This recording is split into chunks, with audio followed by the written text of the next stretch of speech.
me formatin elektronik dhe shërbime substanciale të administratës kanë qenë në punë pa ndërprerje.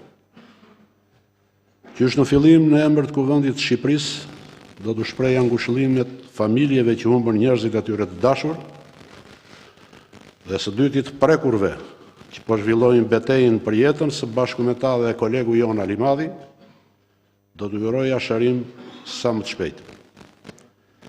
Do të shpreha mirënjohjen e thellë për mjekët dhe infermierët e Shqipërisë, veçanërisht për mjekët infeksionistë që janë në vijin e parë të betejës dhe po shpëtojnë qindra jetë shqiptarësh.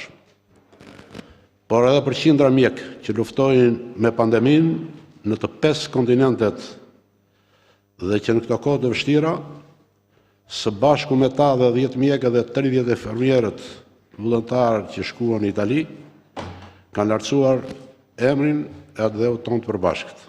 Dhe kam thënë dhe përsëris, kombi nuk do të harroj këtë vetmohim.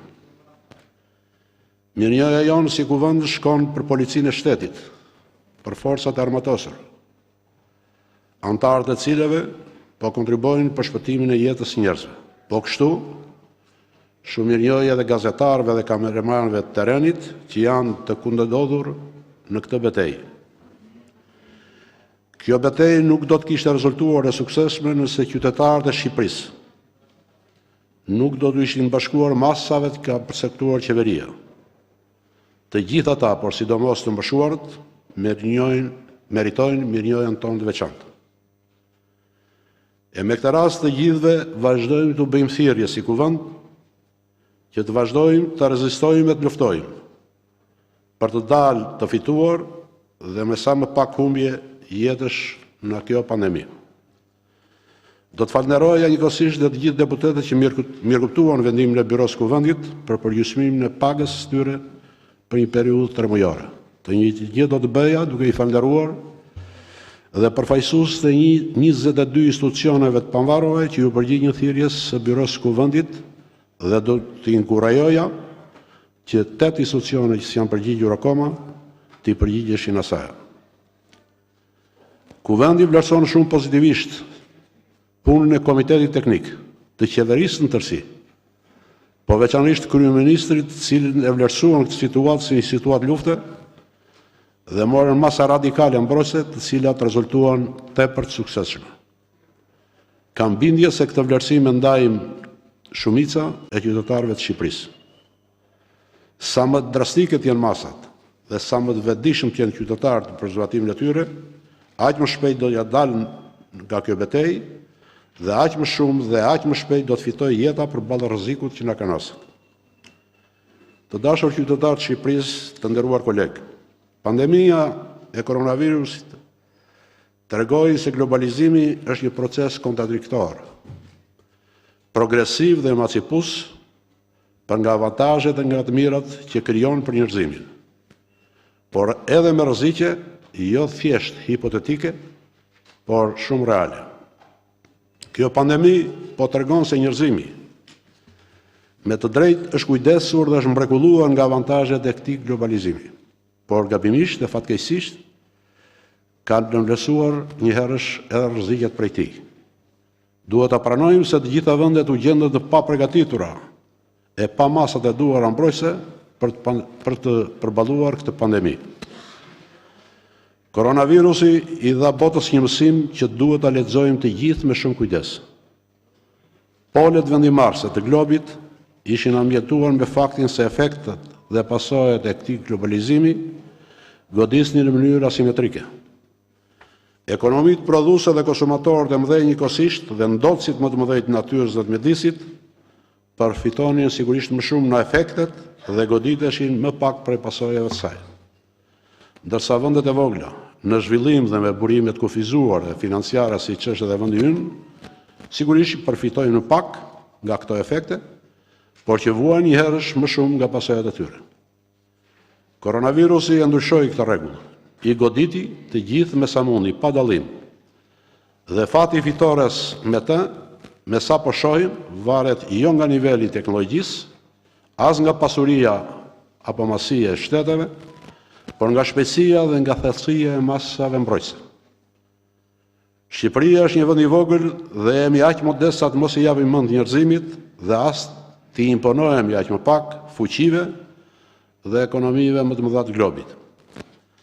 Por disa mësime nga kjo pandemi me të cilat jemi ende në luftë për vete duhet i nxjerrim. Së pari, jetën dhe shëndetin duhet i përkushtohemi më shumë dhe të mos i marrim ato si të mirëqenia. Jeta na është dhënë për ta gëzuar dhe asaj duhet i shërbejmë me veprimin e qytetarëve dhe me investimin e shoqërisë. Prandaj shëndetësia duhet të përbëjë më shumë se deri tani një prioritet qeverisjes dhe investimit ton politik kombëtar. Së dyti, shoqëria, forcat politike, Kuvendi, qeveria, institucionet duhet korrigjojnë disa prioritete të zhvillimin, mënyrën se si e konceptojmë dhe zhvillojmë raportin midis rritjes ekonomike nga njëra anë dhe shëndetit nga ana tjetër. Politika tona duhet ta bëjnë të qartë se shëndeti i popullsisë është qëllimi madhor i rritjes ekonomike dhe jo një ushqys në shërbim të tij. Të zhvillojmë ekonominë për të garantuar shëndetin e qytetarëve dhe jo të vëmë shëndetin e qytetarëve në funksion të rritjes. Së treti, brenda sistemit shëndetësor duhet të korrigjojmë disa prioritete. Shëndeti publik dhe mbrojtja nga epidemit duhet të mbështeten me më shumë burime, me më shumë kujdes dhe me më shumë investime. Shëndeti publik duhet të jetë përparësi absolute dhe jo një aneks i politikave tona shëndetësore. Sa më shumë të investojmë në shëndetin publik, aq më pak do të na kërkohet të investojmë për shërbimet e tjera mjekësore dhe spitalore. Fuqizimi i shëndetit publik dhe atij parësor dhe parandalimi i epidemive duhet të jenë element thelbësor të racionalizimit të sistemit shëndetësor dhe atij spitalor. Kjo kërkon ndërgjegjësim më të madh publikut dhe të qytetarëve, mobilizimin e burimeve më të mëdha financiare dhe paraprgatitjen efikase kundër epidemive. Së katërti, kjo situatë duhet na udhëheq drejt të ripërcaktimit të statusit të mjekëve dhe infermerëve si dhe profesionistëve të shëndetit. Si të gjithë ju, edhe unë kam përjetuar me emocione atë që pa frikë mund ta quajmë heroizëm të punojësve të mjekësisë dhe jam ndier i detyruar e borxhëlli për ata që duhet kishin bërë më shumë për ta.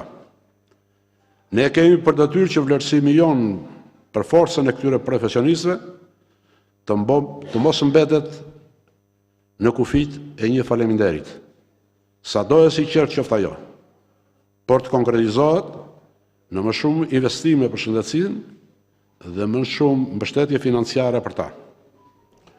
Së pesti, kjo situatë ka shtruar emergjencën e përmirësimit të edukatës shëndetësore për pandalimin e epidemisë.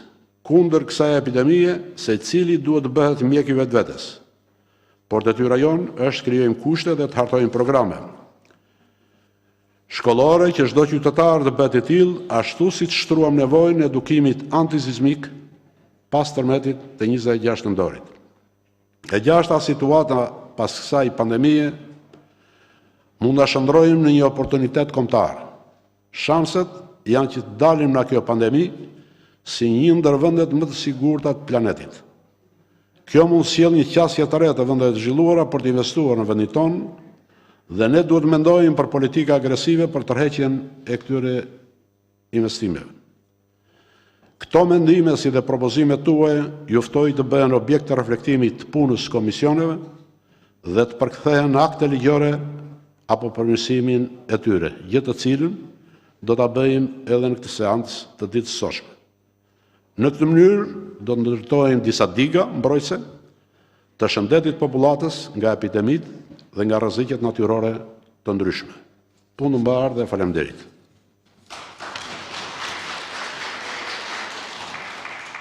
Vazhdojmë me rendin e ditës.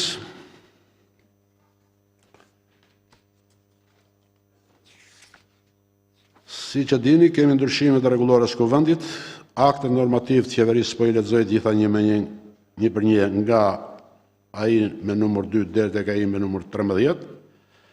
Projekt ligji për ndryshime në Kodin Penal, projekt ligji për prokurimet fushën e mbrojtjes, 2 dekrete për rishqyrtim ligji, 3 marrëveshje të IPA-s, dhe 2 projekt vendimit për zgjatjen e afatit Komisionit Hetimor për presidentin dhe Komisionin për Reformën Zgjedhore.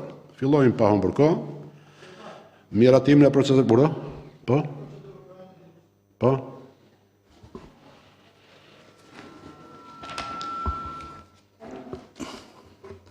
Spari, rendi ditës, si pas nenit 27, fraksion 1, pika 3 rregullores, duhet shpallej 48 orë minimalja për para datës seancës.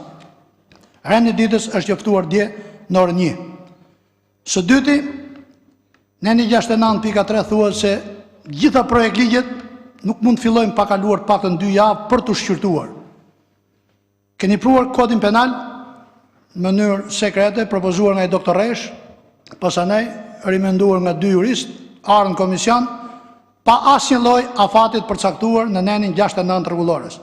E keni mbështet atë nenin 28 me projekt ligje në procedurë të përshpejtuar. Neni 28 e ka ndaluar kategorikisht atë që përcakton neni 81.2 i Kushtetutës së Republikës së Shqipërisë që ligjet e cilësuara të futen me procedurë të përshpejtuar në Kuvend përveç shpalljes gjendjes së zakonshme. Nuk e di se çfarë u nxit dhe pse e keni me kaq ngut këtë kod që është hartuar 95 dhe ka 25 vjet nga gjithë ata që kanë qenë aty përpara, arnohet vetëm e vetëm që t'i vi mirë e t'i rëndoj ana nga krahu i tij. Kam vërejtje për nenin 48.3 që nuk është zbatuar i rregullores Kuvendit. Thuhet kur konferenca e kryetarëve e çmon të nevojshme për një çështje konkrete do të ketë limit kohor për të folur. Jo për gjithë seancën dhe për 23 çështje ne të kemi një kohë shumë pak në krahasim me atë që deputetët, sidomos pjesa e opozitës, dhe nuk flas për ato opozitë që luajnë kokën kur flet i malli juaj, as që fërkojnë durët, as durët trokasin, ngjelet nuk ju falenderoj për ata që nuk janë dakord me çfarë ka bërë kjo majoranca juaj. Nëse për i çështje të caktuar do të vendose afat kohor, do të isha dakord. Po të shqyrtohen 23 pika. Dhe e gjithë të 3 grupet, që grupe artificiale mund krijojë Taulanti, i ka numrat për 11 grupe parlamentare më tanë, dhe mund të ndaj kohën me 11 grupe të 78 deputetëve. Por koha ndahet mes pozitës dhe opozitës. Ke 10 deputetë ardhur nga listat e LSI PD këtu, që non-stop nga dita që janë këtu votojnë për Taulantin. E nuk mund të nejt vash në opozitë, as na cakton ti se kush është opozita. Ndaj për gjitha këto, unë kërkoj që është shkel edhe rregulloria e Kuvendit, edhe procedura për të funksionuar normalisht kjo seancë. Pra futja e ligjit, ndalja e rendit, masi kish kalu afati, dhe përcaktimi kohë e kufizuar. Nëse do të vazhdohet me këtë kohë, ky parlament kthehet në modelin e Haxhilleshit 84-90, ku vinë vetëm për duart trokitur dhe për të notorizuar çfarë thot kapoja i partisë së pushtetit të radhës. Ju falenderoj. Atëherë më lejoni të bëj 3 komente. Ka mundësi një të vazhdoj unë, lidhur me problemet e ngritura.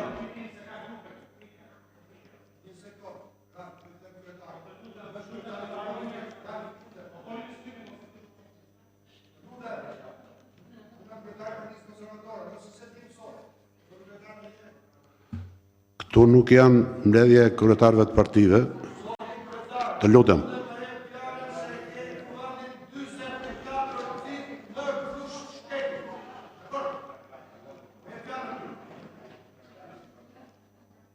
Zoti Gjoni kërkuat fjalën për procedurë, ju e kërkuat? Për 3 çështjet që ngriti zoti Murrizi, ndëgjojmë zotëri deputet. E para për rëndën e ditës, është e vërtet 48 orë, por jo më pak se 24 orë, dhe është zbatuar absolutisht rregulloria e Kuvendit. E dyta lidhur me ndryshimet në kod, Komisioni i Ligjeve ka shqyrtuar ndryshimet në kod të një nisme që është marrë këtu e 3 muaj më parë. Dhe sipas nenit respektiv të rregullores, kur diskutohet një projekt ligj,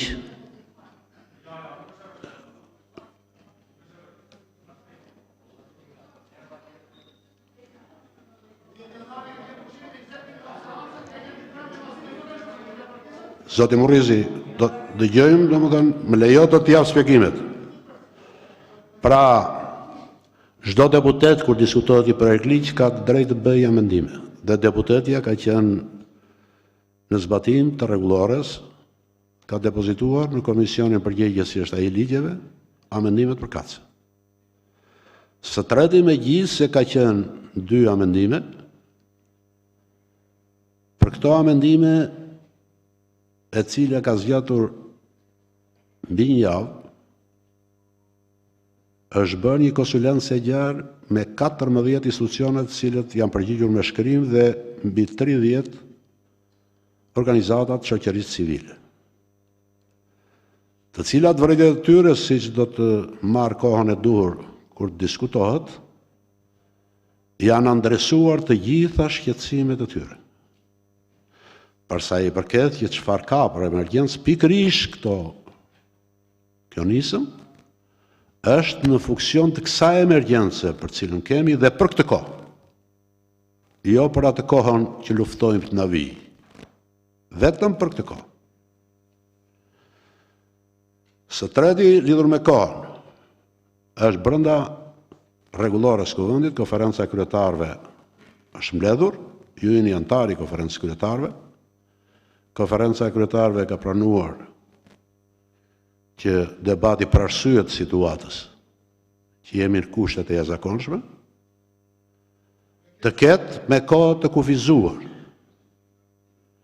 Duhet u njoftoj Kuvendin se jemi referuar të gjitha përvojave, se të gjithë janë ndodhur në një situatë të papritur. Zot Jameta, lutem.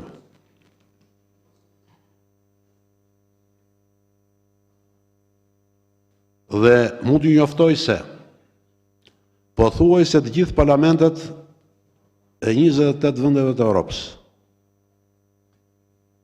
kanë adaptuar praktika të reja, që do të thotë seancat plenare fillojnë nga 50% e numrit deputetëve deri me përfaqësim nga kryetarët e grupeve dhe jo më shumë se 3 deputet. Ashtu si kurse kanë adaptuar votimin elektronik, apo votimin e deleguar duke votuar kryetari i grupit në për gjithë grupit. Prandaj në qoftë se duhet kuptojmë dhe të vlerësojmë që jenë në kushte të jashtëzakonshme, prandaj bëjmë dhe ndryshimet e rregullores që gjithçka ta kemi të mbështetur rregullore. Prandaja kur flasim dhe kërkojmë zbatim të rregullores, unë i mirëkuptoj, i vlerësoj ato, por në kohën dhe në momentin tjetër të një situate të jashtëzakonshme, do të mbështesja atë pretendime të zotit Murrizi. Kurse sot jemi në një situatë të jashtëzakonshme. Zoti Gjoni për procedurë. Faleminderit zoti kryetar. Unë kam marrë pjesë në cilësinë e deputetit dhe të antarit zëvendësues në mbledhjen e Komisionit Ligjeve këto 2 ditë e fundit, se tani sfundmi u diskutua futja e Kodit Penal ose futja e amendamentit të fundit të zonjës Bode të Kodit Penal. Zoti kryetar, amendamenti i zonjës Bode nuk ka asnjë lidhje me propozimet e zonjës Gjermeni dhe zonjës Bushka në janar. Asnjë lidhje. Propozimet e 2 zonjave deputete të nderuara në janar lidhen me dhunën në familje, të cilat unë të paktën personalisht i mbështes. Dhe nuk besoj që ka deputet që nuk mbështet ashpërsimin e Kodit Penal për ata që dhunojnë gratë apo fëmijët apo familjet e tyre. Por futja vjedhurazi dhe në mënyrë tinzare, dashakeqe, në mënyrë represive e një amendamenti duke keq përdorur një deputete të nderuar mjeke që është nga më të urtat dhe nga më të pak folurat dhe në parlamentin shqiptar zonja Bode, lutem nga më korrektet, nga një nga njerëzit më me integritet, keq përdorimi një zonje të nderuar zoti kryetar, ju lutem më lini të shprehem edhe njerë, të lutem. Keq përdorimi i një deputete, zoti kryetar, ju lutem, lini ta mbaroj. Keq përdorimi, edhe njerë, unë kam të drejtën e shprehjes. Keq përdorimi që po i bëhet një deputete e kolege, grua, në këtë parlament, për të ndryshuar kodin penal, për t'i trajtuar qytetarët shqiptarë si kriminal, pa konsultim publik. Një minut, ju lutem, na lini të flasim, ju lutem. Atëre... Ju lutem, zoti kryetar, nuk ka pas... Të lutem, zoti Gjoni, një minut. Zoti Gjoni. Po e mbaron, po je për procedurë dhe nuk po flet për procedurë. Të lutem, mbyllet është, hajde. Atere, po në mbyllje, zoti kryetar, amendamenti i zonjës Bode, ju lutem, a mund të mbaroj një fjali kam? Ju lutem, kryetar.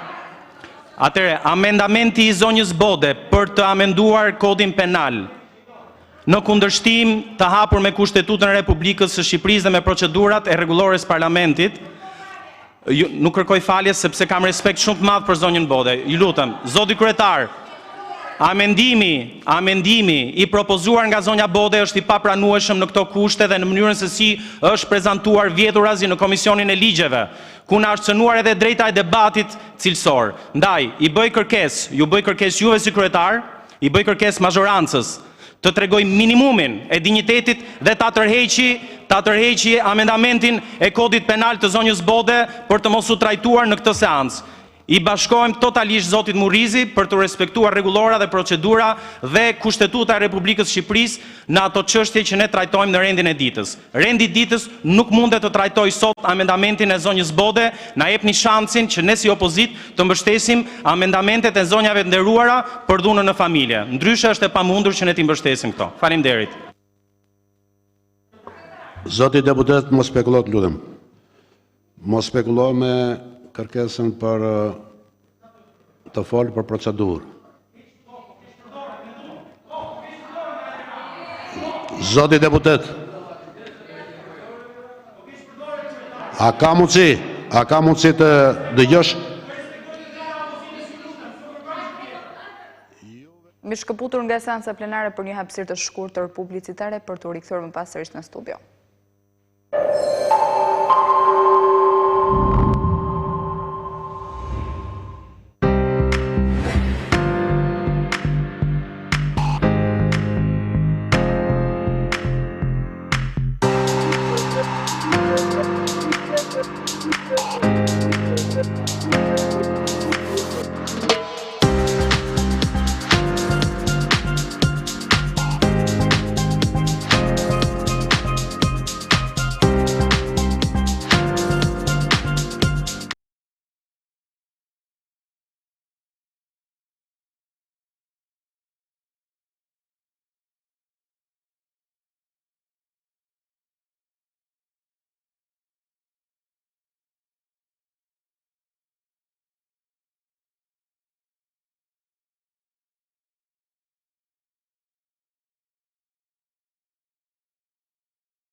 duke elaboruar ata, duke shkelur të gjitha normat që përmban Kushtetuta e Republikës së Shqipërisë.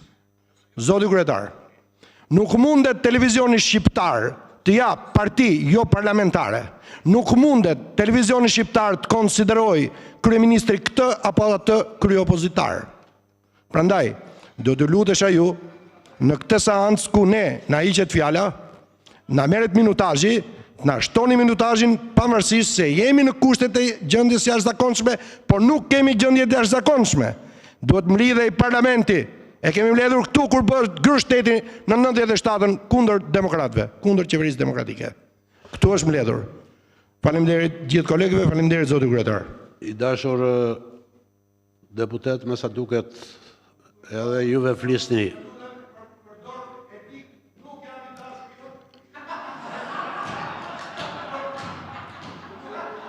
Ma kërkon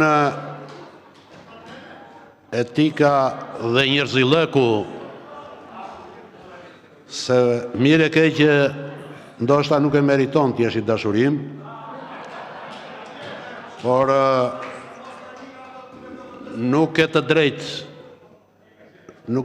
të thuash që aktet normative janë kundërshtim me Kushtetutën, janë brenda të drejtës kushtetuese të qeverisë.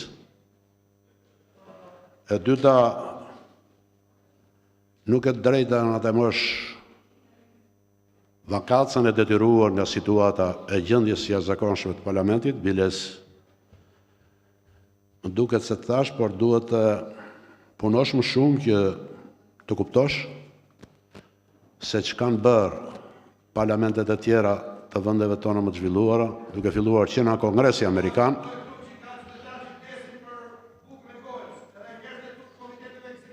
përkundrazi,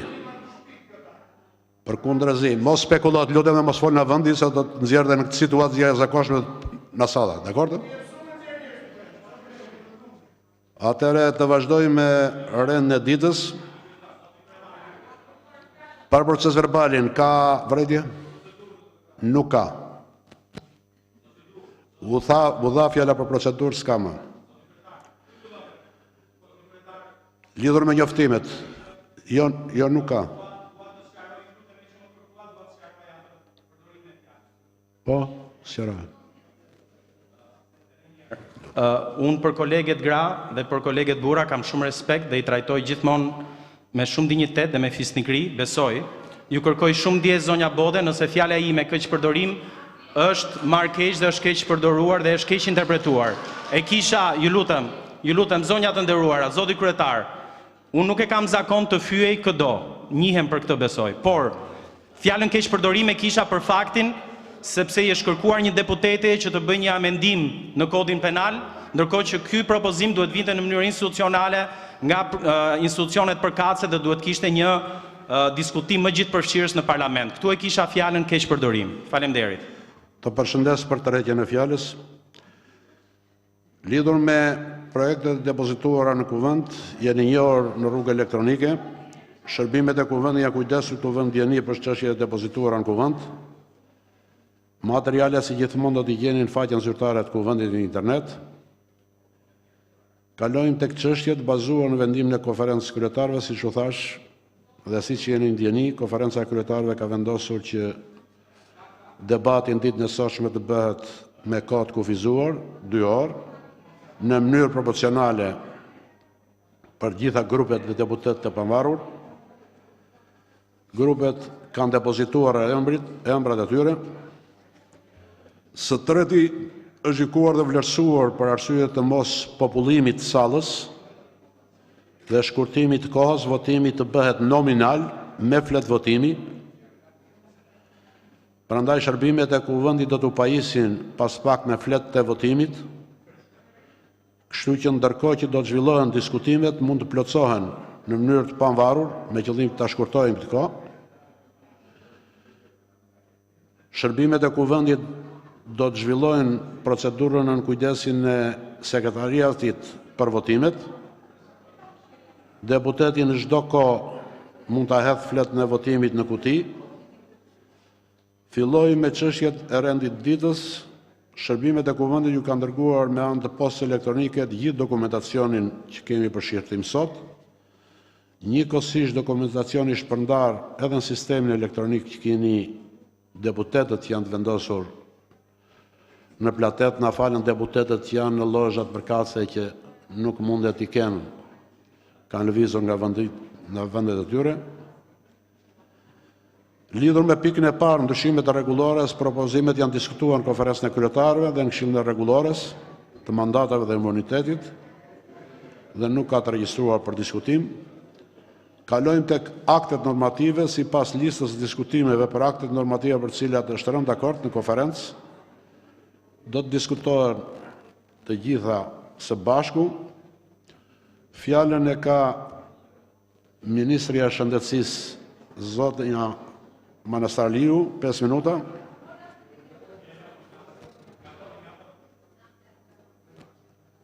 Mund të flisni nga vendi, zonja Ministre.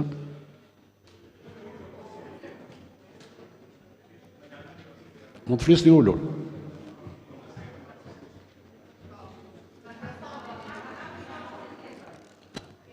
Është këtu.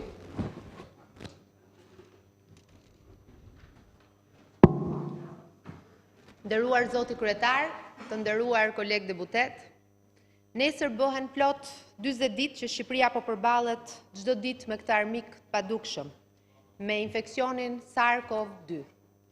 Ndërkohë që të gjithë vendet po përballen me këtë krizë globale shëndetësore tashmë prej javësh. Vendimet e marra në kohën e duhur nga kryeministri Rama dhe qeveria shqiptare shmangën atë që në shumë vende është quajtur si krizë apo kolapsi i sistemit shëndetësor, duke numëruar me mijëra të prekur në ditë e qindra humbje jete në ditë në vetëm pak javë nga fillimi i kësaj pandemie. Në këtë luftë, shembulli i përsosur i luftëtarëve kanë qenë shumica e qytetarëve që kanë treguar me vepra një rezistencë të shkëlqyer, durim e kurajo të pashembull në përballje me këtë armik, duke u mbrojtur e duke mos i lënë kohë të infektonte në masë e të na përballte me katastrofën e mira të prekurve e më shumë se qindra jetëve të humbura. Ndërsa heronjtë tanë, ata në vijën e parë të kësaj përballje janë mjekët, infermierët, epidemiologët, punonësit e urgjencës kombëtare, që me sakrificë e vetmohim janë aty çdo minutë të ditës, çdo ditë të javës, në vijën e parë të zjarrit me COVID-19. Sa herë më jepet rasti, do dua t'i falenderoj dhe t'i shpreh mirënjohjen maksimale. Sot Shqipëria konfirmon 518 të prekur nga COVID-19, ose 10.7% e rasteve të testuara pozitive në më shumë se 4.800 testime të kryera. Një raport ky pranuar nga Organizata Botërore e Shëndetësisë për testimin, gjurmimin dhe izolimin e rasteve të dyshuara. Personeli mjekësor është testuar pa ndërprerje si një grup risku. Mbi 800 testime janë kryer fatmirësisht, më pak se 9% e personelit së testuar rezultojnë të prekur dhe mbi gjysma e tyre janë të shëruar. Do të vijojmë të mbrojmë mjekët duke garantuar testim dhe mbrojtje për ta. Në 2 spitalet COVID-1 dhe COVID-2 në Tiranë, aktualisht vetëm 14% e kapacitetit janë të zënë, po përballemi ende me raste të rënda të prekura nga ky virus. 12 pacientë janë në terapi intensive dhe 4 prej tyre në frymarrje të drejtuar. Nuk kemi patur asnjë mungesë deri tani në terapi mjekimi dhe mbështetje logjistike me materialet mbrojtjes personale dhe po ashtu me aparaturat nevojshme siç janë respiratorët. Lajmi inkurajues është se numri i shëruarve prej 5 ditës rezulton të ketë kaluar numrin e të infektuarve aktiv. Kjo është një shenjë e mirë, krahasuar edhe me vendet e rajonit dhe më gjerë, por ende nuk është koha për bilance, se ende jemi në kushte të vështira dhe lufta nuk ka mbaruar. Asgjë nuk ka mbaruar, por me shifrat që disponojmë deri në këto momente, në këto 40 ditë, në masa të rrepta, kemi arritur të sheshojmë kurbën epidemike, të gjurmojmë hartën e kontakteve të personave dyshuar dhe të trajtojmë çdo rast që ka patur nevojë për kujdes spitalor. Puna në terren nuk po ndalet për gjurmuar e izoluar çdo rast që të kufizohet sa më shumë të jetë e mundur ndërprerja pra e zinxhirit të infeksionit.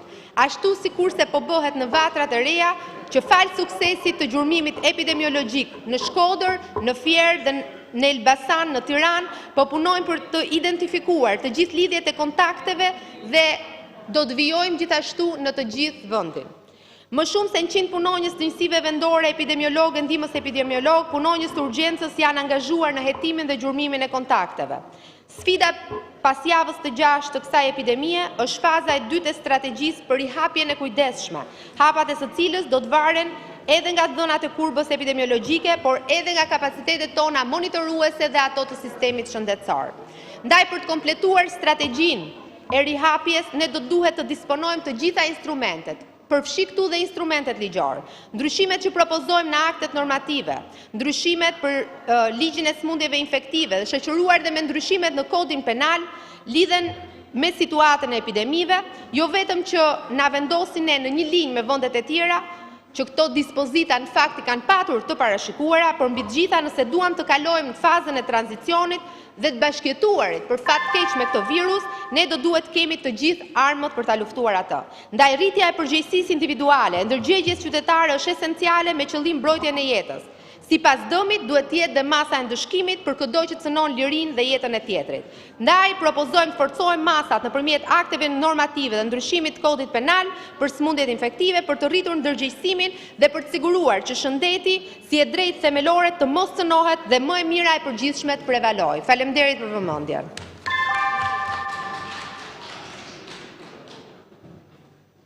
Faleminderit zonja ministre. Fjala për zonja Hajdari.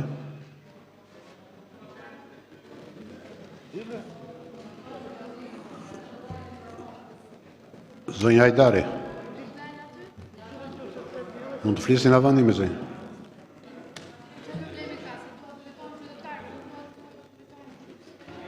Qytetarëve u drejtohesh na duhesh, po megjithatë ti mund të flasësh, po ne për mbrojtur shëndetin tuaj flas. Mund të flasësh na duhesh. Kamerat nxjerr përballës.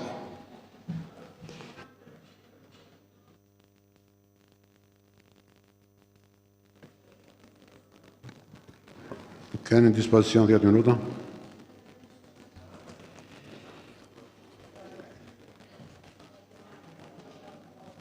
Më falni një sekond. Dua në rast të parë të falenderoj mjekët, infermierët, forcat e rendit, punojësit e shërbimeve mjekësore që po punojnë ditë e natë për t'i ardhur në shërbim qytetarëve sot, po ashtu dua të falenderoj nga zemra punojësit e subjekteve private, siç janë punojësit që punojnë nëpër supermarkete, furrat e bukës, njësitë e shërbimeve të ndryshme, por ashtu dhe mediat që dalin çdo ditë për të na informuar. Mbi të gjitha dua të falenderoj nga zemra të gjithë qytetarët që prej momentit të parë ata treguan shkallën më të lartë të kulturës dhe solidaritetit për të kujdesur për shëndetin e tyre, por edhe të njëri tjetrit. Jam shumë krenare për të gjithë ne në këtë kohë të vështirë, po ashtu më lejoni të shpreh solidaritetin tim me çdo familje që është shprekur sot nga ky virus dhe ka humbur një njerëz të shtrenjtë gjatë kësaj kohe. Padyshim ju uroj të gjithëve personave të sëmurë, qoftë nëpër spitale apo në shtëpi, një shërim sa më të shpejtë. Çdo ditë lutem që të kemi sa më pak viktima të prekur në Shqipëri, por edhe në përbot. Para se gjithash do kërkoja me përullësi të rritet mbështetja financiare e vijës së parë të luftës, duke shprehur minjonin ton të thellë për ta. Sakrificat e tyre duhet të shpërblehen. Për të gjithë ne, ata janë përkufizimi i shpresës dhe personifikimi më i lartë i humanizmit njerëzor në rrezikun që ju kanoset. Një krizë e kësaj natyre, në këto përmasa, të bën të reflektosh për gjërat më të rëndësishme në jetë. Por ajo që është më e dukshme gjatë kësaj kohe, përveç vetmisë personale, rëndesës psikologjike që ndjejmë nga pasiguria që na rrethon për të nesërmen, duam apo s'duam ne sy t'i kthejmë nga udhëheqja për të na orientuar gjatë kësaj krize. Ndërkohë që kemi më shumë se një muaj që qëndrojmë të izoluar në shtëpitë tona, ajo që bie në sy më shumë se sa kur sot është pabarazia e thellë ekonomike e sociale që është zhytur vendi. Ndërkohë që kryeministri thotë që ti nuk do jesh kur vetëm, por në realitetin e sot si qytetar ndihemi më vetëm se kur. Një familje në nevojë, në fakt që deri sot ka marrë remitanca nga të afërmit e tyre jashtë, ka ndjerë efektet e menjëhershme të pandemisë, sepse ata nuk janë në gjendje t'i japin atyre këto ndihma. Prandaj dhe ata ndihen vetëm sot. Një familje e cila i ka bitë apo bashkëshortët e tyre në emigracion, që shkojnë për punë sezonale, sot ata nuk munden. Nuk munden për të mbajtur familjet e tyre dhe ndihen komplet të braktisur dhe vetëm, më shumë se sa kur. Po ashtu një familje që ushqej nga i dyqan i lagjes, u dha një lëmosh për 26.000 lekësh, ndërkohë që duhet të përballoj shumë fatura, pagesa të ndryshme, faturën e qeras, faturën e ujit, faturën e energjisë elektrike dhe sigurime shoqërore. Nuk i mbetet absolutisht asgjë kësaj familje, përveç se të ri vetëm e braktisur nga qeveria. Edhe ju sot jeni vetëm. Po ashtu dhe një familje e cila me pagat e bashkëshortëve që punojnë në një biznes të madh, sot janë pa punë. Nuk paguajnë dot absolutisht asgjë, sepse gjenden papritur me kostin e kredisë të shtëpisë të pashlyer apo detyrimet të tjera që duhen t'i paguajnë.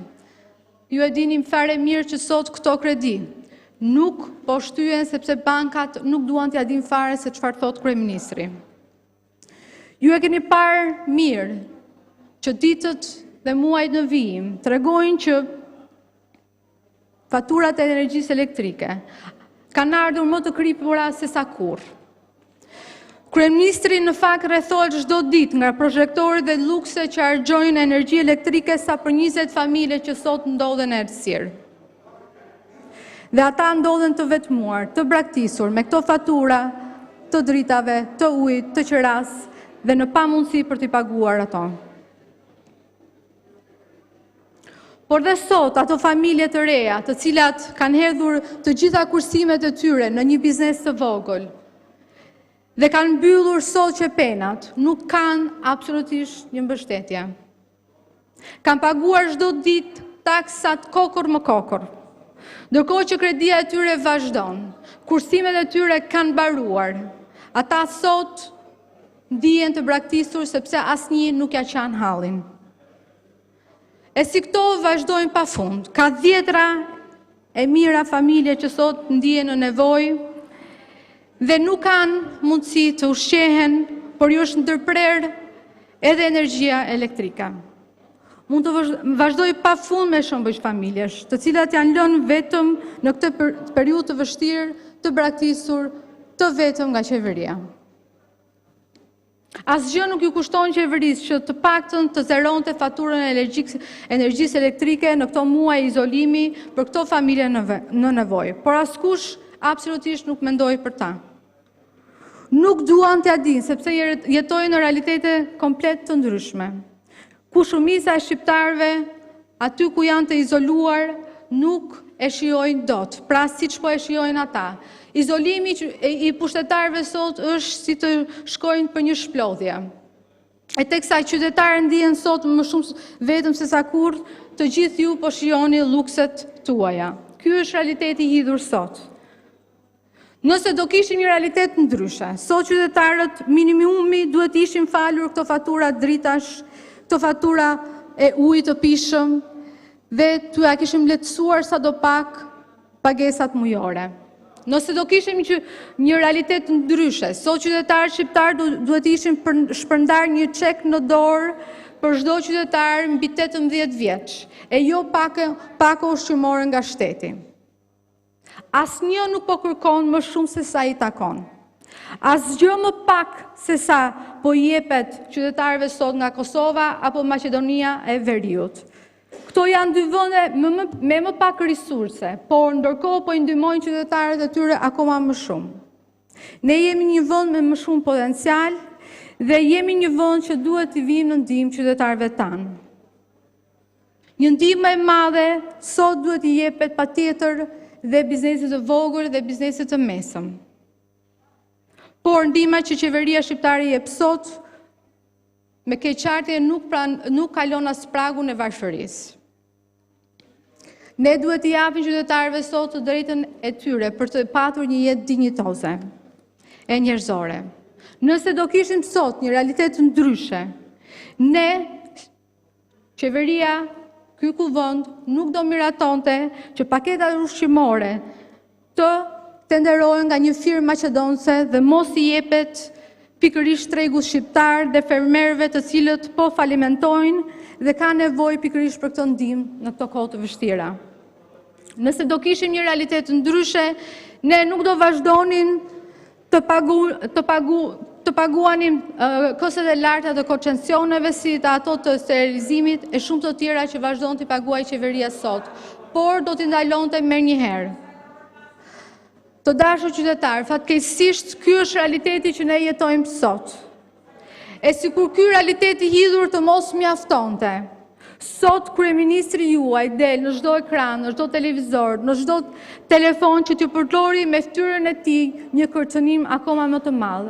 Ai ju thot juve se do t'ju burgos. Ju kërcënon çdo ditë me burgosje. Ky është turpi më i madh që ka ndodhur ndonjëherë, që një infektuar, një sëmur që del jashtë të kërcënohet me burgosje.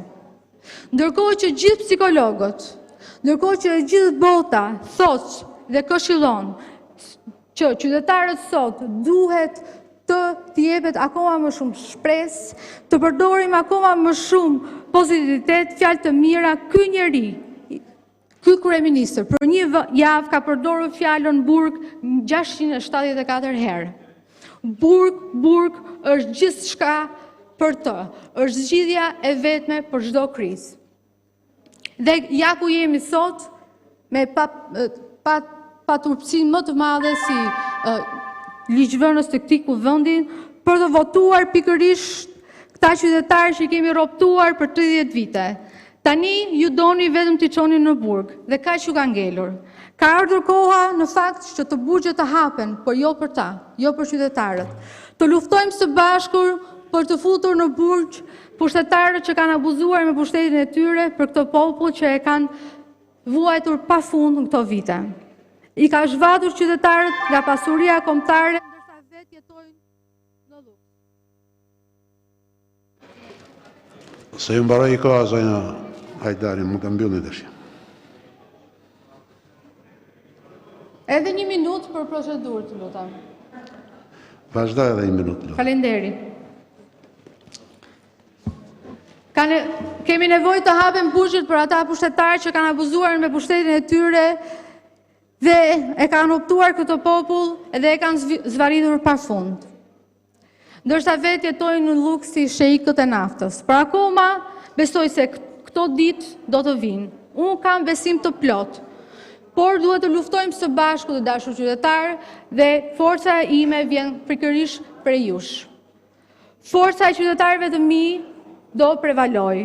Do prevaloj sepse e di shumë mirë që qeveria edhe pse i ka lënë vetëm, ata janë më të fortë se kur.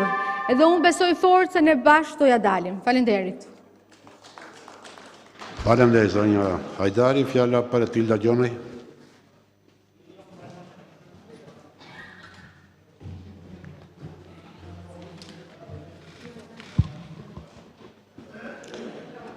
I nderuar kryetari i kuvendit, të nderuar deputet, të nderuar qytetar, aktualisht po jetojmë në një situatë të pazakontë. Jemi duke përballuar një nga sfidat më të vështira në të gjitha kohrave dhe jo vetëm vendi ynë, por mbar bota. Është e vërtetë që tashmë jemi në javën e 6 të përballjes së kësaj situate që vijon, por besoj që duhet jemi krenar që e kemi bërë të mundur të përballojmë me shumë qetësi, qartësi edhe vendosmëri. Është fakt i pakontestueshëm që masat e marra nga kryeministri, Ministria e Shëndetësisë dhe qeveria, jo vetëm janë marrë në kohë, por kanë qenë të qarta edhe eficiente. Po ashtu si dhe shumë vende të tjera në menaxhimin e situatave të tilla. Nevoja dhe situata emergjente ka diktuar ndërmarrjen e iniciativave legjislative të miratuara. Ashtu si në fushën që mbulon Ministria e Drejtësisë, janë ndërmarrë 3 akte normative që kanë rregulluar në këtë situatë veprimtarinë e disa proceseve në fushën e drejtësisë, të proceseve gjyqësore dhe ekzekutimit të vendimeve. Por gjithashtu një situatë delikate që ka marrë vëmendjen dhe angazhimin maksimal timin të qeverisë dhe gjithë strukturave të Ministrisë Drejtësisë është situata në burgje. Pas një analize të gjitha praktikave të ndjekura nga shtetet të ndryshme, por edhe në përputhje me rekomandimet e organizmave ndërkombëtar në fushën e drejtësisë dhe atyre të burgjeve, miratuam akti normativ për lirimin e përkohshëm me 3 muaj të dënuarve me rrezikshmëri të ulët, nga i cili kanë përfituar 358 persona. Kjo masë u ndërmor me qëllim garantimin e të drejtave të njeriut nga një anë dhe përgjigjen me masa për përballimin e situatës nga ana tjetër. Kaq që edhe për këtë edicion informativ. Unë ju falenderoj për vëmendjen, bashkë miru takofshim.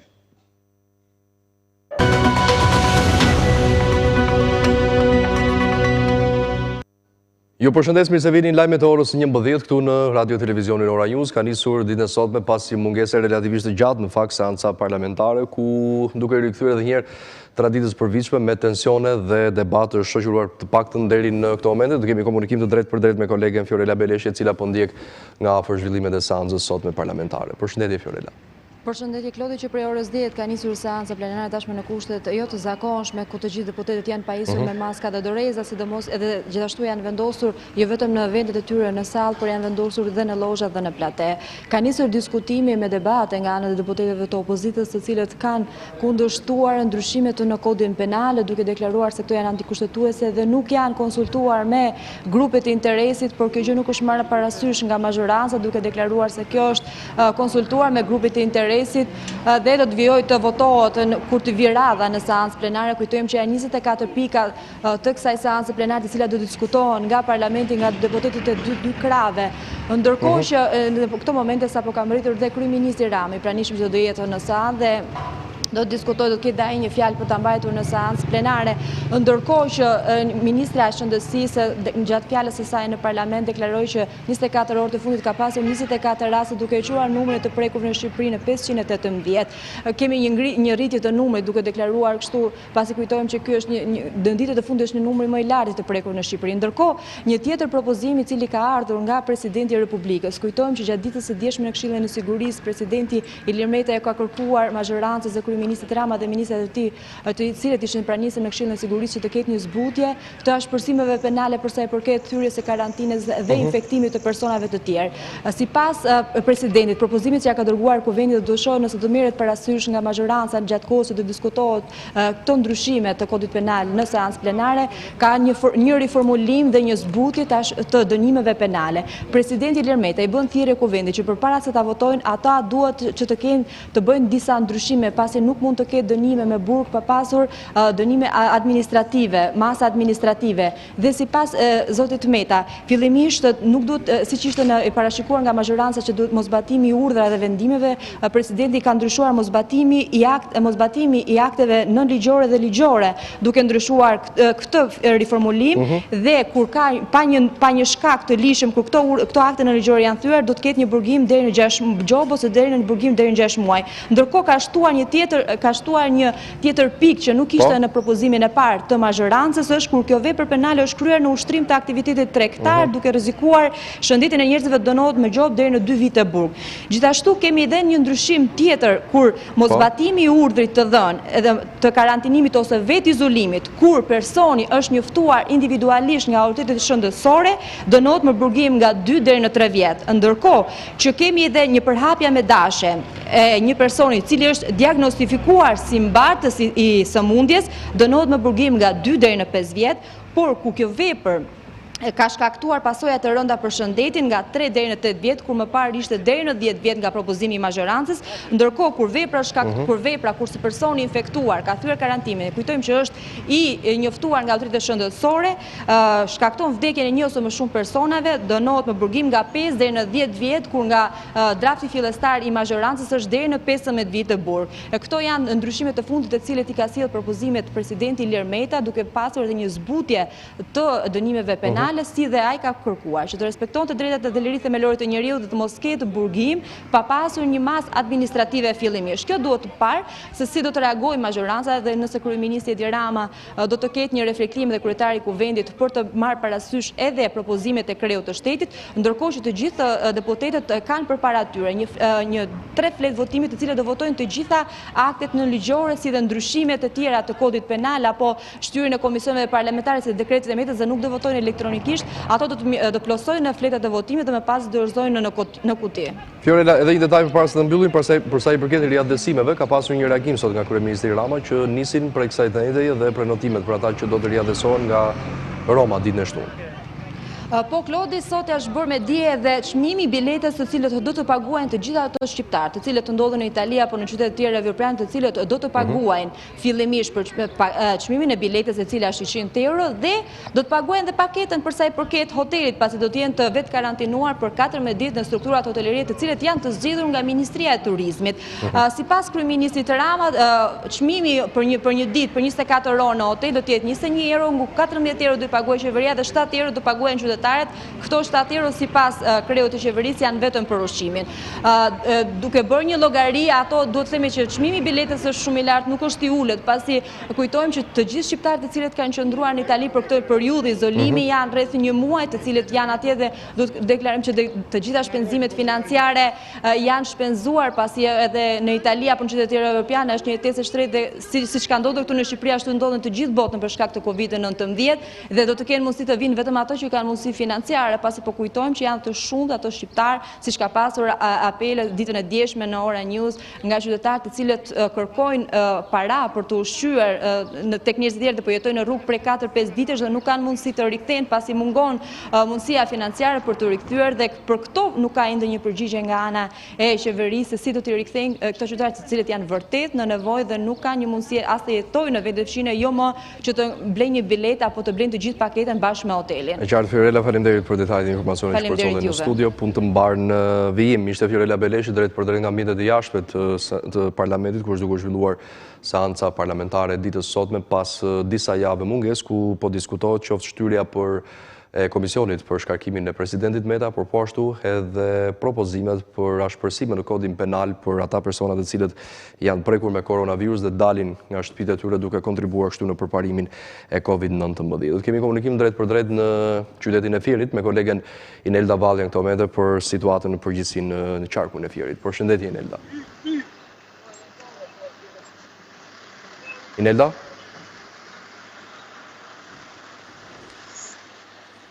Me sa duke nuk nga dëgjon, Inelda, përshëndetje.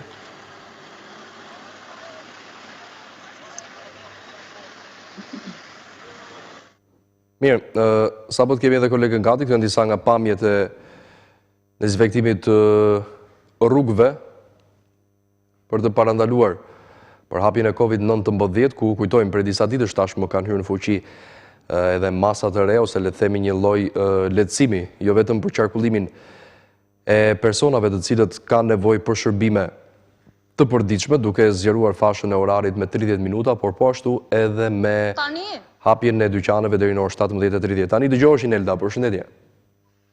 Klodi, përshëndetje edhe unë, atëherë në fakt është konfirmuar edhe rasti i parë në bashkinë e Mallakastrës me Covid-19. Prej më shumë se një muaj, pra kur mendoj se nuk do të kishte asnjë person në këtë zonë, është konfirmuar vetëm ditën e sotme një person i prekur. Bëhet fjalë në fakt për një infermiere e cila shërben në qendrën shëndetësore të fshatit Aranites, e cila pas tamponëve të kryer të gjithë stafit mjekësor të kësaj qendre shëndetësore, vetëm ajo ka rezultuar pozitive me Covid-19. Theksoj se tamponët janë kryer për të gjithë stafin e qendrës shëndetësore që është i përbërë prej 5 ose 6 personash, por ndërkohë vetëm një infermiere pra ka dalë e prekur në këtë qendër shëndetësore të fshatit Aranitas. Por për sa i përket qytetit të Fierit, janë shtuar edhe rastet në këtë qytet, sikurse është bërë me dije që 3 persona kanë rezultuar pozitiv, duke shtuar kështu edhe vatrën e infeksionit edhe në qytetin e Fierit. Mësohet se bëhet fjalë për mostra të marra që prej datës 14 prill dhe kanë dalë pra përgjigjet pozitive vetëm për 3 prej tyre, ndërkohë ka nisur puna për hetimin e kësaj vatre të re të infeksionit, si dhe për përcaktimin e personave të kontaktit në bashkëpunim edhe me qendrat shëndetësore. Pas një periudhe gati 6 ditësh që qyteti i Fierit nuk kishte asnjë rast të ri të prekur me koronavirus, me sa duket tashmë janë shtuar 4 raste të reja vetëm ditën e sotme. Klodi?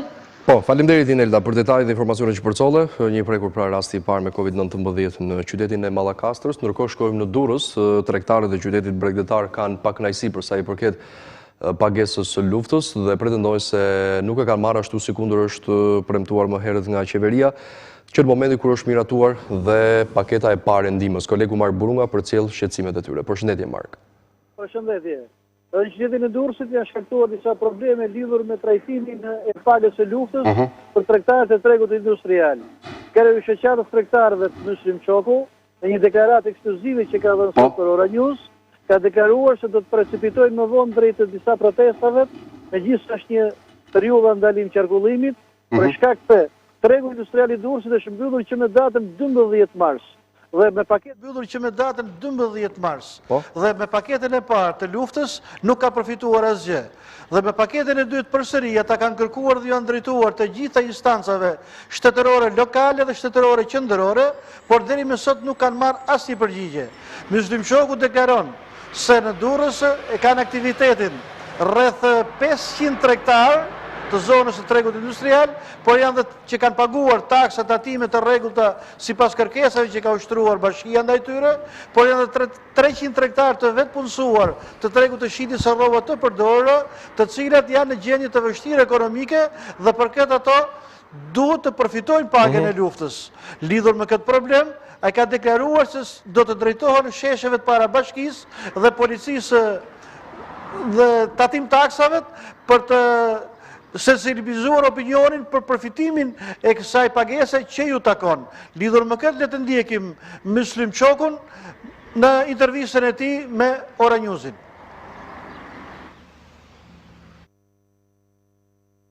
Problemi është se ne kemi qenë 12 mars, që në zbatim të vendimit të qeverisë e Ministrisë së Shëndetësisë për mbylljen e aktiviteteve, dhe bashkia qenë 12 mars me vendime është mbyll tregu industrial. Ambulant me pakitësi i madhi dhe i vogli këtu në Durrës. Këtu jemi gati mbi 500 tregtarë që janë të vetpunësuar, janë të siguruar me sigurime shoqërore, paguajnë detyrimet dhe të bashkisë, janë dhe të regjistruar në tatim taksa me nipël. Neve nuk kemi marrë pagën e luftës.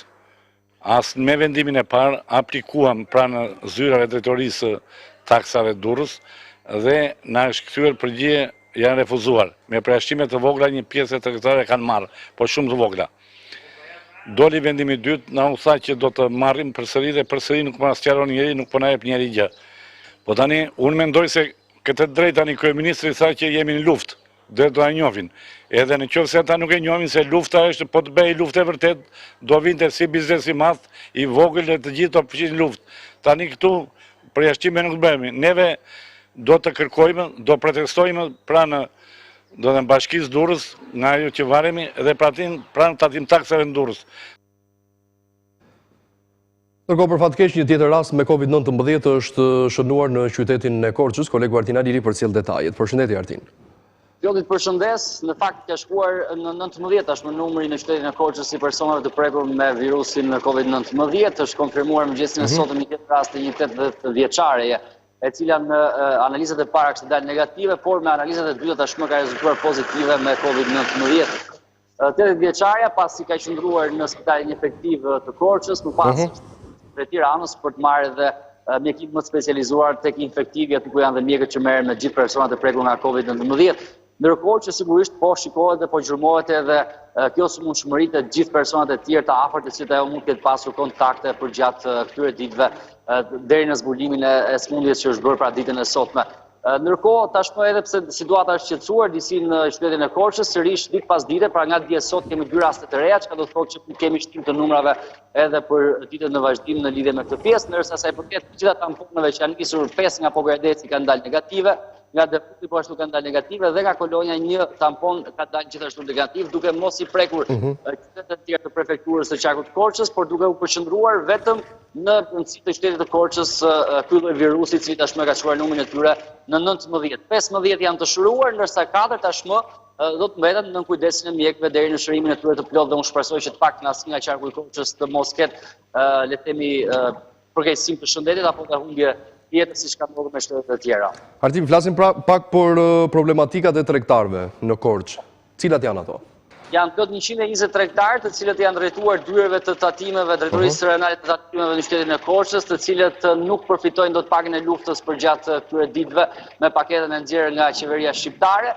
Ata pretendojnë dhe kanë thënë gjithashtu se ka pasur një urdhër mbyllje për tregun industrial ku ata ushtrojnë aktivitetin e tyre nga ana e Bashkisë së Korçës. Ata janë bindur këtij urdhri prej datës 11 mars duke mbyllur aktivitetin e tyre, por që tashmë nuk do të marrin pagën e luftës pasi është refuzuar nga ana e sistemit të tatimeve. Edhe pse kanë qenë të mbyllur, një pjesë e tyre janë me NIP dhe me sigurime shoqërore për një shumicë shumë e vogël, ndërsa pjesa tjetër janë pa NIP dhe pa sigurime shoqërore për jashtim të taksave që paguhen pranë Bashkisë taksat vendore. Këtë gjë e ka pranuar edhe drejtori i drejtorisë së tatimeve, i cili ka thënë se po, ata kanë qenë të mbyllur, nuk e kanë ushtruar aktivitetin e tyre, por në lidhje me këtë problematik i është nisur një shkresë ministrisë për kace në mënyrë që të merret një përgjigje se çfarë do të bëhet me këta tregtarë, nëse do të kenë mundësi që me paketën tjetër ta përfitojnë pagën e luftës apo jo. Ndërsa tregtarët kanë thënë që ose të paguajnë pagën e luftës ose t'i lejojnë të rifillojnë aktivitetin pasi të ardhurat e tyre tashmë kanë përfunduar dhe do të duhet të mbajnë familjet për të jetuar. E qartë, ndjekim reagimin e tyre. Faleminderit Artin për informacionet që përcolle. Bëm aplikimin sipas të gjitha rregullave, edhe na është refuzuar aplikimi. Ne jemi në tregun në ish uzinë mekanika bujqësore, një inkubatori.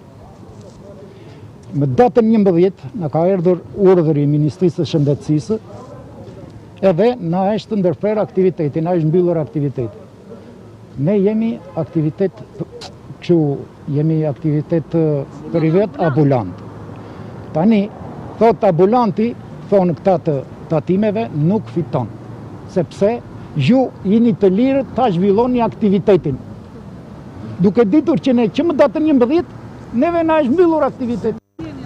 Po ne tregtar jemi shumë, jemi 160 tregtar. Tash ne duam o të përfitojmë pagën e luftës ose të na lejojnë të punojmë. Tregtarët që shesin aty janë të licencuar si ambulant, bëjnë një tregti ambulante në një orar të kufizuar. Në informacionin tim që kam, puna aty fillon rreth orës 8 dhe mbyllet rreth orës 1, domethënë kaq i lejon bashkia që të punojnë. Dhe në paketën e parë të ndihmës, ky lloj aktiviteti nuk është i përfshirë. Dhe kjo është arsyeja që ata nuk kanë përfituar deri në momentin që flasim. Në pritet paketës të dytë, unë shpresoj me çfarë informacione kemi, akoma jo zyrtar, që edhe ky lloj aktiviteti të përfshihet në paketën e ndihmës, për arsye sepse ai faktikisht nuk ka punuar, ka qenë i mbyllur. Ndërkaq në qytetin bregdetar të Vlorës, për fat mirë nuk kemi të prekur, paktën në 24 orët e fundit, prekur me Covid-19 për zbatimin e masave nga ana e qytetarëve, se sa janë respektuar ato të paktën në këto 24 orë që kanë kaluar, do kemi komunikim të drejt për drejt me kolegun ton Vlorë Edi Ruçi. Përshëndetje Edi. Përshëndetje, na është konfirmuar sërish edhe këtë mëngjes nga Spitali Rajonal i Vlorës, se tashmë Vlora mbetet sërish në 5 rastet të infektuara me Covid-19 që prej fillimit të pandemisë. Qartë, mirë, kemi shkëputje me kolegun Edi Ruçi, do ndjekim pak më herë dhe raportimin e tij. Shkojmë tek reagimi i tregtarëve të dashuqërit të tregu i Orizit, pasi edhe atje ka disa pakënaqësi dhe protesta të cilat ata i kanë adresuar edhe në institucionet lokale. Ndjekim prononcimin e tyre.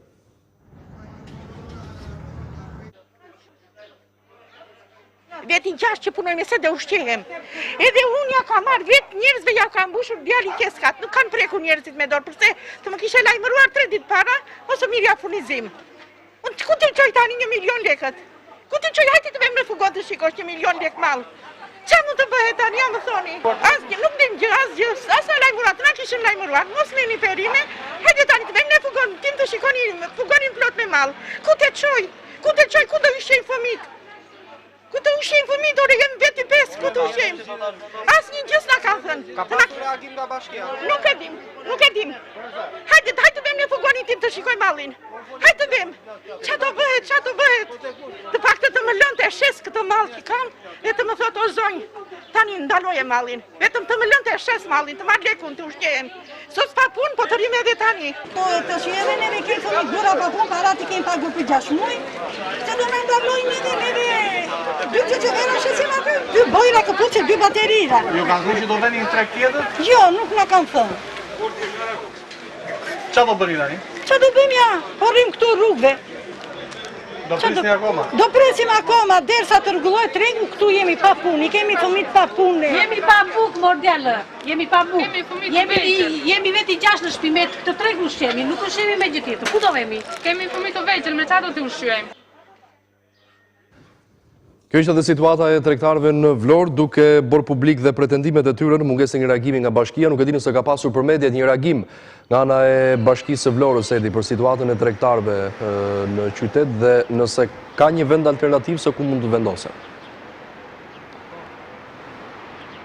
Për sa I përket reagimit të bashkisë së qytetit, ne kemi komunikuar me të gjitha institucionet vendore të cilat janë përgjegjëse për të rast. Kemi komunikuar me shtabin e emergjencave civile, me prefektin e Qarkut, si dhe me autoritetin kombëtar të ushqimit. Të tre këta institucione janë shprehur se tashmë I takon stafeta bashkisë të Vlorës që të kryejë investime në të treg dhe të marrë masa për sa I përket tregtarëve në tregun e Orizit. Të paktën nga komunikimet që kemi pasur me bashkinë e qytetit, na thuhet se brenda disa ditësh tregu Orizit do të bëhet gati për masat e marra dhe ndërkohë për të gjitha ata tregtarët e frutave perimeve kryesisht të cilët kanë produkte ushqimore të cilat nuk mund të presin, ky treg do të zhvendoset diku tjetër, por edhe për këtë fakt tregtarët janë sërish kundra, pasi si vend alternativ për të zhvendosur tregtarët është paraqitur tregu I Çoles dhe momentalisht në tregun e lagjes Çoles, si shihet në qytetin e Vlorës, tregtojnë afro 120 tregtarë të tjerë dhe në tregun e Orizit janë afro 150 tregtarë nga shifrat që kemi siguruar dhe është një hapësirë e vogël publike e cila nuk mund të lejojë zhvillimin e aktivitetit të kaq shumë personave që ushtrojnë të njëjtin aktivitet fizik. Sipas tregtarëve duhet që ata të lejojnë disa ditë të paktën sa të shesin mallin e tyre dhe më pas Bashkia e Qytetit të fillojë investimet. Teksa deri më tani nuk ka një reagim zyrtar nga Bashkia e Qytetit të Vlorës të paktën për këtë gjë dhe tregtarët janë shprehur se do ta përshkallëzojnë protestën e tyre dhe mund të dalin sërish nesër në një protestë paqësore sërish përpara Bashkisë së Qytetit. Për sa I përket zbatimit të masave në qytetin në qytetin e Vlorës, edhe sot orari është marrë si një orar shëtitje, momentalisht ndodhem në lungomare dhe mba shpinës time janë disa aktivitetet të cilat tashmë janë të mbyllura për të treguar edhe njerë goditjen që ka marrë kryesisht njësitë e shërbimit në qytetin e Vlorës. Kjo duhet ishte një prej zonave më të populluara në qytet në këtë periudhë, po siç mund ta shikojmë, jo vetëm baret, restorantet, por edhe plazhet nuk kanë bërë as edhe një lloj përgatitje. Të paktën deri më tani në qytetin e Vlorës çdo gjë mbetet e paralizuar për shkak të Covid-19-s. Situata në qytet, qytetarët edhe sërish edhe sot e kanë marrë si një orar shëtitje, kanë qenë të shumë në numër kur përqendrimin kryesor e ka pasur bulevardi I Ri Vlorë-Skel. Teksa lajme të mira vijnë nga qyteti I Vlorës, ku edhe sot nuk kemi asnjë rast të ri të prekur me Covid-19. Nga policia e Qarkut bëhet me dije se janë ndëshkuar 15 këmbësor dhe janë bllokuar 5 automjete. Me qartë, mirë Edi, faleminderit për detajt dhe informacionin që përcolle. Kjo është situata në Vlorë. Ndërkohë shkojmë në seancë parlamentare, është deputeti Korabilita. Në një moment që vendet anë mban botës hedhin 10 deri 20%, edhe Serbia fqinj hyn $5 miliard që I thonë diku në 12% të GDP-së së saj. Në qoftë se sot ka burra në parlament, ka dhe gra, ka 170.000 punojës të administratës publike që paguen nga biznesi shqiptar, nga puna atyre njerëzve që nuk mund të çojnë dot sot bukë në familjet e tyre. Prandaj nga 1% dhe një manipulim I madh publik, rriteni të paktën parlamenti duhet ishte mbledh sot që të jidhte €1 miliard në shërbim të ekonomisë, atyre që mbajnë ekonominë shqiptare, jo 1% fyje se mund të themi... Është kjo deklarata e deputetit Korablita, i cili në shenjë proteste është duke lënë ambientet e sallës së parlamentit, duke thënë se është mbledhur sot në kushtet e ilegitimitetit, duke shprehur dhe argumentet e tij. Mirë, kjo është situata aktuale në parlament. Ne do të shkojmë në qytetin Elbasanit. Për ditën e sotme është hapur tregu agroshqimor, duke u shoqëruar kjo edhe me masa të shtuara të sigurisë për konsumatorët, por edhe personelin që shërben aty. Kemi Edisona Skënderin, drejt për drejt. Përshëndetje Edisona. Përshëndetje Klodi, në fakt po, pas më shumë se një muaj qëndrimi mbyllur, është rihapur sot tregu i vetëm dhe kryesori i qytetit të Elbasanit. Ai do të hyjë brenda për të blerë produktet e tyre. Ndërkohë që si një masë paraprake për parandalimin dhe për të ruajtur deri diku higjienën e vendit brenda, kërkohet që të gjithë qytetarët të cilët do të bëjnë blerje duhet patjetër që të kenë masat mbrojtësi si dorashkat apo edhe maskat në fytyrë në mënyrë që mos ketë ndotje brenda. Pasi prej disa ditësh Bashkia e Elbasanit vijoi punën duke bërë të mundur dezinfektimin dhe vendosjen e sinjalistikës brenda tregut agroushqimor. Po ashtu duhet të themi që nuk janë të gjithë tregtarët në ditët normale, pasi aktualisht janë të punuar vetëm ata të cilët kanë një kontratë me Bashkinë e Elbasanit për të ushtruar aktivitetin e tyre, ndërkohë që pak minuta më parë ishte kryetari i bashkisë i cili inspektoi rihapjen e tregut agroushqimor dhe njëherë riteksoj se në qoftë se ka tregtar nga ata ambulant të cilët paguajnë taksën ditore, ata nuk do të lejohen, ndaj nuk është...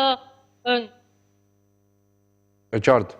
Mirë, kjo është situata në Elbasan, ashtu si ku ndryshojmë edhe nga pamjet, janë shtuar edhe masat e sigurisë, pra që nisin në dezinfektimin e qytetarëve që blen produkte dhe që detyrimisht duhet jenë të pajisur me maska dhe doreza. Shkojmë në Sarand, që prej përhapjes së epidemisë në vendin tonë, vijon që t'jetë e paprekur nga COVID-19 dhe 4 raste dyshuara në Delvin, për fat mirë kanë rezultuar negative. Angela Lushkaj raporton drejt për drejt nga qyteti jugor. Përshëndetje Angela.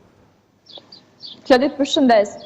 Në gjesin e sotën kanë bërritur analizat përgjigjet cilat ishin negative për 4 qytetarë në Delvin, duke quar numrin në 27 tampon të rezultuar negativ në këtë qytet, ndërsa në Sarand janë 23 analiza negative. Në 24 orët e fundit në Sarand nuk kemi pasur asnjë mosër të marrë. Edhe për sot, Klodi, do të raportojmë një situatë të qetë në qytet, është e gjitha në kontroll situata, qytetarët po dalin vetëm për lëvizje të domosdoshme, për të blerë gjërat e tyre bazike, për të shkuar në supermarket, farmaci apo furra buke. Dhe personat të cilët janë parë në rrugët e qytetit nuk kanë krijuar grumbull njerëzish, por kanë qenë vetëm një person ose maksimumi 2. Pra kemi një situatë të qetë. Nga ana e saj, policia edhe në orët e pasdites përgjatë këtyre ditëve të fundit ka shtuar kontrollet duke filluar me orën 17:30, duke evidentuar personat të cilët kanë thyer rregullat e karantinës dhe i drejtojnë ata për në banesat e tyre. Mbrëmjen e shkuar, policia ka dalë në terren për të dërguar në shtëpi njerëz të cilët kishin krijuar grumbull personash, bëhet fjalë kryesisht për të rinj dhe janë çopitur 2 persona me një vlerë prej 10.000 lekësh. Për sa u përket pikave doganore, kemi në Qabot një transport mallash i cili vijon normalisht, ndërsa me autorizim nga Ministria e Jashtme kanë kaluar kufirin me Greqinë 2 persona. Në pikën kufitare të portit Sarandës kemi pasur vetëm 2 anije mallash gjatë muajit kaluar, pra do të thotë që porti thuajse ka punën të paralizuar. Në vjetë përgjithshme, kjo është situata në Sarand. Faleminderit Angela për informacionet që përcolle. Ishim Angela Lushkaj në Sarand, ndërkohë do të ndalemi më tej me të tjera informacione në kohën kur qeveria ka dhënë pak shpresë për mbështetje financiare të tregjeve dhe familjeve në nevojë. Buxheti i shtetit shënon rënje të ndjeshme të ardhurave. Tatimet dhe doganat kanë shënuar një rënje me 7 miliard lek, ndërsa Ministria e Energjetikës ka dështuar në shitjen e 117.000 ton naftë. Kriza e koronavirusit nuk solli rritje të shpenzimeve për përballimin e emergjencës në mars, por duket se ka shkaktuar rënje të ardhurave. Sipas të dhënave të Ministrisë së Financave, shpenzimet buxhetore në këtë muaj ishin 5% më të larta krahasuar me një vit më parë, ose në 1.6 miliard lek më shumë. Ndërkaq vërehet se nga tatimet dhe doganat u arrit të mblidheshin 30 miliard nga 37 miliard të arritura në mars të vitit të shkuar. Endeku ndërmjet të ardhurave dhe shpenzimeve ishte minus 5.9 miliard lek, duke u zgjeruar me 153% në krahasim me marsin e vitit 2019. Megjithatë, qeveria ka shtrënguar dorën sa i përket shpenzimeve për personelin duke kursyer 2.9 miliard lek. Mungesë të ardhurash janë shënuar edhe nga sektor të tjerë. Ministria e Infrastrukturës dhe Energjisë ka bërë të ditur anullimin e ankandit për shitjen e 117.000 tonëve naftë. Procedura u hap në muajin mars, pa kohë pasi u shpall paketa e parë e ndihmës anti-Covid. Por oferta u anullua pasi asnjë kompani nuk shprehu interes për të bler naftën. Kjo ishte sasia më e madhe e hedhur në treg prej Alp Petrol. Në vitin 2019 u realizua shitja e 75.000 tonëve naftë me një vlerë $30 milion,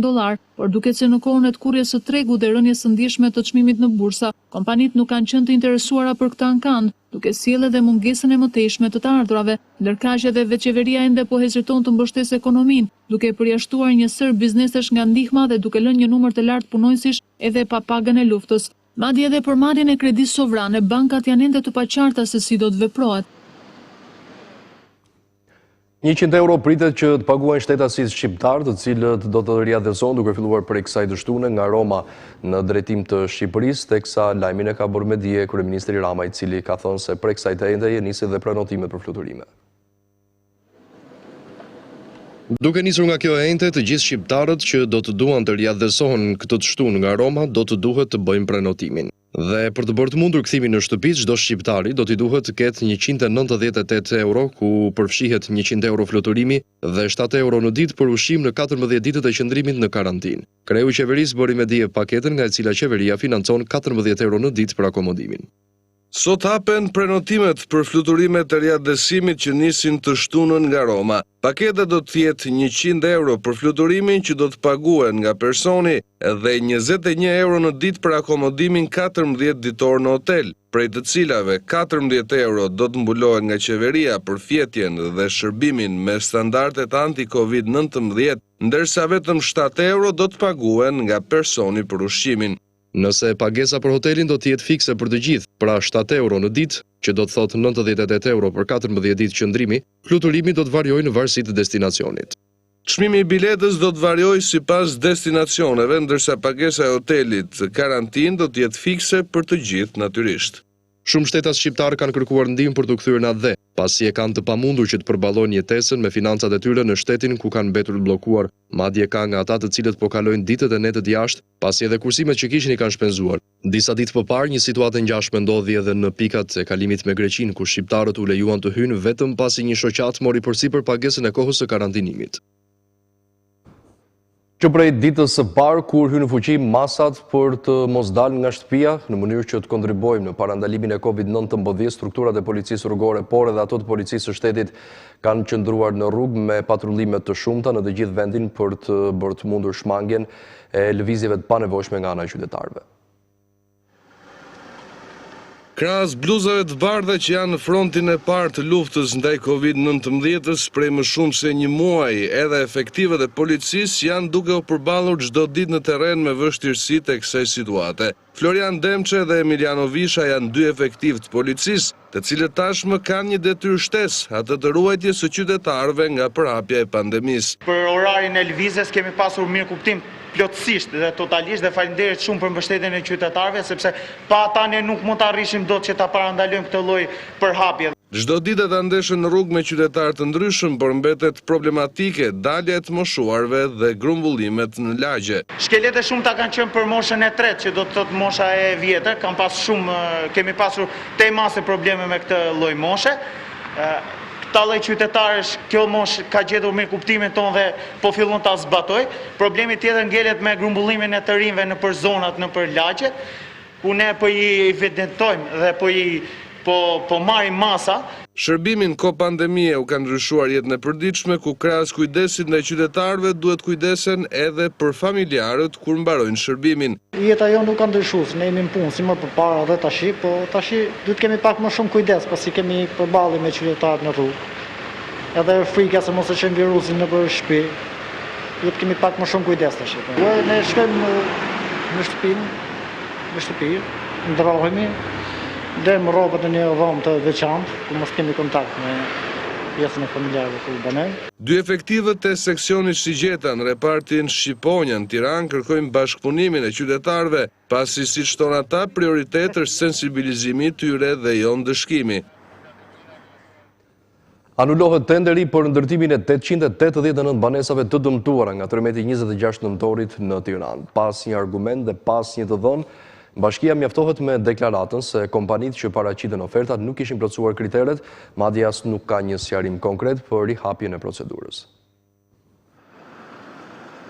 Bashkia e Tiranës nuk ka arritur të nisë procesin e rindërtimit të banesave të dëmtuara nga tërmeti 26 nëntorit. Në fakt, në prokurimet publike, gara për tenderin me vlerë 1 miliard e 850 milion lek pa të vëshë është shpallur më 12 mars të këtij viti, ndërsa afati për paraqitjen dhe hapjen e dokumentave të paraqitura nga subjektet ishte data 23 mars. Një kohë e shkurtër kjo sa i përket volumit të madh të dokumentave. Megjithatë, edhe pse në prokurimet publike kriteret u publikuan edhe në anglisht, gjithçka ka mbetur pezull. Opozita akuzoi se pas kësaj procedure fshihen interesat të kryetarit të bashkisë. Çuditërisht, pas këtyre deklaratave në prokurimet publike, bëhet e ditur se procedura është anulluar. Kjo me argumentin se asnjë nga ofertat e paraqitura për ndërtimin e 889 apartamenteve nuk përputhet me kriteret e përcaktuara në dokumentet e tenderit. Madje nuk jepen as të dhënat se cilat janë kompanitë që kërkuan të ishin pjesë e procesit të rindërtimit. Bashkia e Tiranës është ngarkuar të ndërtojë 312 banesa 1+1, 334 banesa individuale 2+1 dhe 243 banesa 3+1. Por familjet do të vazhdojnë ende që të ndërrojnë se objektet do të jenë gati për vitin e ri. Vendimi për anullimin e tenderit është bërë i ditur më datën 14 prill. Pra, gjithë dokumentacioni i kërkuar nga materiali voluminoz është studiuar në më pak se 3 javë, ndërsa nuk jepet asnjë dhënë për rihapjen e tij. Kujtojmë që Bashkia e Tiranës është kritikuar edhe më herët për vonesën në procesin e tenderimit. Shqipëria përfitoi një fond prej 1.15 miliard euro për rindërtimin, nga të cilat 296 milion euro grante. Shkojmë live me punimet e seancës parlamentare. Të paketës dytë janë një shumë që ofron edhe garanci, edhe qetësi, edhe shpresë. Por mënyra se si këto para injektojnë ekonominë e qytetarëve do të bëj diferencën. Andaj gjej rastin të bëj thyrje qeverisë përmes kësaj foltore, që të shfrytëzojnë mendimtarët më të mirë që ka, specialistët më të mirë të ekonomisë dhe financave, për të gjendur krah pikërisht motorit të zhvillimit në vend, biznesit. Si një makinë e parkuar në mos lëvizje, çdo problem tjetër mund ta riparojmë, sa po të marrim lajme të mira nga jetët njerëzore. Por motori kësaj makine, ndërhyrjet dhe andrat nuk i mban. Ndaj me shumë zgjuarsi përmes kësaj pakete të dytë, unë do të thoja domosdoshmërisht tanim që Komisioni Evropian ofroi për së dyti ndihmën e tij. Nga kjo foltore, ju bëj thyrje qytetarëve, kujdes, vijoni të tregoni solidaritet njerëzor dhe dinjitet, por duke ruajtur distanca sociale. Asgjë nuk ka mbaruar të dashur shqiptar, por bashkë këtë betejë do ta fitojmë. Shërim sa më të shpejt dhe deputetit Ali Malli. Faleminderit. Faleminderit zoti Musaj, fjala në emër të grupit Demokrat për zotin Ruzi.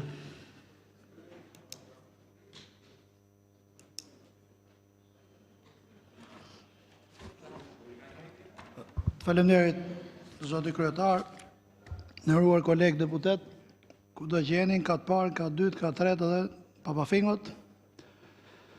Ne sot kemi seancë tema se të ngarkuar me 23 projekt ligje, nga cilat 13 janë akte normativ, një është ndryshimi i Kodit Penal me dritë anez, një është halli i tendrave të sigurisë dhe tendrave sekret, edhe pjesa tjetër janë cicmicet mes jush dhe të zgjedhurit tuaj para disa vitesh në këtë sallë që sot është presidenti i Republikës.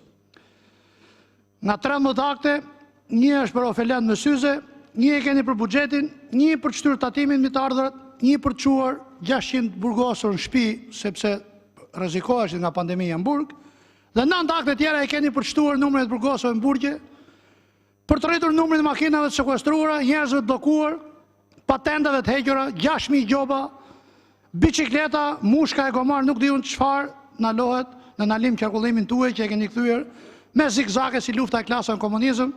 Nga hanat premte i thoni Miletit dil në pazar, çto ndjeli thoni hyn mbrana se del virusi në pazar dhe ju kap. Shoh shifra maramense nga ministri i tërmetit i Qametit edhe i koronavirusit zbashku, që kërkon të bëj tollavi që qytetarët mos morin vesh asgjë, duke thënë që paketa e parë, paketa e dytë, pastaj vjen paketa ndihmëse, hyn paketa e tretë, mos e del garancia. Absolutisht vetëm tollavi që qytetarëve as mos u shkojnë mend se çfarë është duke bërë realisht. Kjo qeveri me ato para që kanë nga jashtë dhe nga buxheti i shtetit që gjoja nëpërmjet këtyre akteve është akorduar për familjet në nevojë. 174 milion euro ju dha FMN-ja, 50 milion euro BE-ja, 200 që më duket se shoh që e keni korrigjuar në buxhet. Po se ku do ta çoni nuk e di. Ai që në këto ditë më ka bërë përshtypje është që kërkoni që edhe këto para që ja merrni nga taksa paguesve shqiptar, nga i buxhet për 4 miliard euro që është buxheti vjetor i këtij vendi, nuk ja u jepni para thata në dorë siç bëjnë gjithë vendet tjera, nga Amerika deri tek vendi më i fundit i BE-s, por ja jepni qese. Sheqer, oriz, makarone, vaj, një qese me 4.000 lekë vjetra mrena. Edhe 1.5 milion euro që merrni nga buxheti i shtetit, ja jepni Ministrisë Mbrojtjes për të blerë qese. 35.000 subjekte ka Shqipëria që shesin ushqime. Ju ja jepni 1.5 milion euro kompanisë maqedonëse që shet pjesë celularësh. Ja ku e keni deputetin e nderuar tuin. Vullnet Sina. Ka 2.000 shqiptarë punësuar 150 pikat Big Marketit. Jepni tendrin tim. Se këtu do t'i blenë maqedonësit ke vullneti. E do t'ja u japin qese shqiptarëve. Jepjani këti. Jepjani shqiptari tjetër. Tendrat sekret do t'i sillnin ditë Qametit. Qa ju ka penguar në këto vite për tendrat sekret? 20 tendra sekret ka bën Meta me Berishën nga 2009-2013. 223 ju nga 2013 sot. Tendër sekret për mbetje spitalore. Tendër sekret për aspirator, thot Ogerta. Tendër sekret për dorashkat dhe veshjet e spitalit. Tendër sekret për kitet. Qa sekreti ka? Tendër sekret për rrugët, thot ajo, Karçani. Tendra sekret për çdo lloj që ju është mushmenja për të futur duart në xhepat e qytetarëve shqiptar nëpërmjet marrjes sa të mundin në buxhetin e shtetit. Kodit Penal e ka Italia që është 930. 90 vjet shtet e ka zbatuar se ka zbatuar një herë. Na e shpikët sot si rufen qelë pasë që kë kod do shpëtoka shqiptarët nga kjo damla e madhe që ka plut gjithë botën. Keni 40 ditë që jep një lajme. Herë del Rama, herë Ogerta, herë Ministre Mbrojtjes, pastaj del Plumbi Pero, pastaj fillojnë ndroni radhën.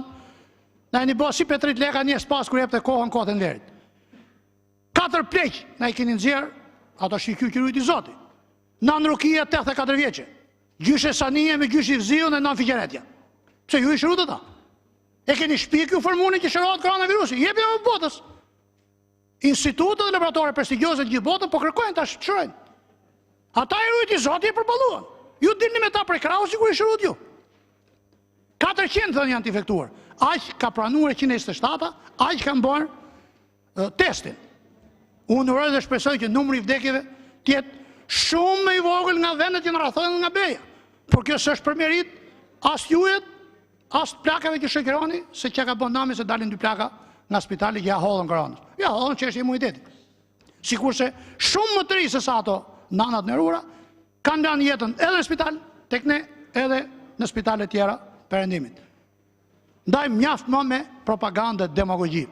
Për çfarë duhet ligji për tendrat sekret? Këtë fustin burg për kodin penal? Çdo ushtria në rrugë me urdhër të ministres së shnetësisë, në 173 i kushtetutës, thot qartë, ushtria del në rrugë me vendim Kuvendi dhe kur e kërkon Sandra Leshi, që është sot ministri ju i mbrëmshëm, që nuk përmush dot detyrën për cilën akte normativ e ka ngarkuar. 2 saurela, 3 zile ke plasmasi dhe tek rotonda Pilolales, 50 kile naftë për të shku e 50 për të ardhur, jepjen e atyre fshatarëve. 12 milion lekë vjetra ka miratuar Bashkia e Divjakës, 9.000 euro. 80 milion lekë vjetra Bashkia e Lushjes, 65.000 euro. 53.000 familje ka gjitha e rreth, e di nga sa i bi, po nga 1.4 euro për familje. Mjaftu tallë me shifra falso, ato 20.000 paga lufte, që thot ministri i tërmetit, nuk janë as më shumë as më pak, nga 200 euro, sa hajtë bëjnë 260.000 lekë lufte, bëjnë 4 milion euro. Bëjnë 400 metra rrugë në unazën e Victoria's Invest, që pasi e shpërngullet nga autostrada, i ngrafët xhepin kuadrët marrëveshjeve të fundit dhe mujt mjaltit dhe i dhat 15 milion euro në Durrës për të pastruar portin. Show televiziv, Këshilli i Sigurisë Kombëtare. E çfarë bën atë? Organ këshilluesi presidentit është. Keni filluar punë këshilltar tek Meta. Mjaft me propagandë. I vetmi mundësi dhe mjet për ta luftuar këtë koronavirus është kapitali, buxheti, financat, takati financiar. Keni 130 aspirator keni gjithsej. Shiky që s'kero më shumë aty. I merrni dhe i bleni. Keni takat, keni buxhet. Ata jashtë që po i kyçni me zonë shtëpi, keni mundësi ti ndihmoni, jo me qese. Nuk ka hipokrizi më të madhe, ta katanisësh këtë popull për 30 vjet nder qesës, edhe shoh fytyra me dorashka e qurravitën dert atyre e shkojnë me qesë në dorë. Politikan qesesh që mendojnë se do të zgjasin karrierën e tyre dhe do të bëhen heroj kombëtar nga qesët. Pa ashtu 2 ditë e fundit, atë aktin që në mjesë e shpall Basha, ndreke Minaton Rama, pastaj ndark del ushtria për ta zbatuar. Pash edhe ekzaltimin të 2 ambasadorëve të nderuar në Shqipëri. E nderuar Zoja Juri dhe i nderuar Zoti Soreka. Mos ja u keni merakun se i shihni bashkë se nuk zgjidhin hall shqiptarëve janë bashkë, prej aq vite sa merren me politik, por kanë prej një tjetrin bes dhe kanë rruar takri vetëm për të majt karriket, për të majt pushtetin dhe për t'ia futur një tjetrit. Bashkë ka qenë Meta me Berishën në 93-shin kur futën Nanon Burg. Bashk në 98-ën kur erdhi Rama për të rëzuar Nanon, bashk Meta me Ramën rëzu Nanon dhe prum Berishën, bashk në mars e prill të 97-ës për të rëzu Berishën, bashk në 2009-ën Rama me Berishën për t'ia fut Metës, në prill ka bë grev këtu ai burri 2008-ën, bashk pastaj Rama me Metën për t'ia fut Berishës, pastaj bashk Rama me Bashën për t'ia fut Metës, e kështu me radhë. Prill në prill, zoja ambasadore dhe zoti Soreka nuk e kanë halt më shqiptarët që këta janë bashkë edhe iku halli i shqiptarëve. Këta janë bashkë çdo muaj prill, se ne shqiptarët muajin prill edhe majin e quajmë si muaj të dashurisë një gjallëse tjetër. Bashkë janë këta vetëm prej viteve që kanë ardhur në këtë politikë për të ruajtur pushtetin e tyre. Herë ulen vetë, herë çojnë qirakët. Bashkë kanë prej 12 vitesh që ja fshehin të zgjedhurin zgjedhësit dhe prap bashkë janë edhe sot e kësaj dite që të mos i lojnë kurrë shqiptarë të votojnë. Bashkë kanë për t'u futur dorën në xhep, bashkë kanë rezidencat, 2 palburgje privat, i ndajnë si kuashi dhe vëllezër të mirë. Bashkë jetojnë Lalz, bashkë Kodradillit, bashkë Brabatekut. Bashkë ka qenë një kohë. Vetë se kanë qenë bashkë kurrë shqiptarëve dhe kundër shqiptarëve, që shqiptarët mos hyjnë be, ndaj kanë dekdis nga syt kamët dhe sot pash lajmin e gëzuar nga kjo qeveri që pas ka hap agjensi turistike me 7 euro ditën, 100 euro biletën, 20 apo 30.000 shqiptarë që kanë ngel, arasisht, apo halli i ka detyruar të rrinë në 7 metra katror apo 5 metra katror në mes të Ramës dhe Athinës, të vinë më mirë të merren me tokën e tyre në Shqipëri se sa të rrinë atje, i pas kanë ofruar mundësi që të bëjnë 14 ditë ligjë, pasi të presin biletën ke Lasgushi, ke Fanoli, ke Çajupi apo ke Avion Tigri, edhe ju thonë që ja hollëm set. Ju falenderit.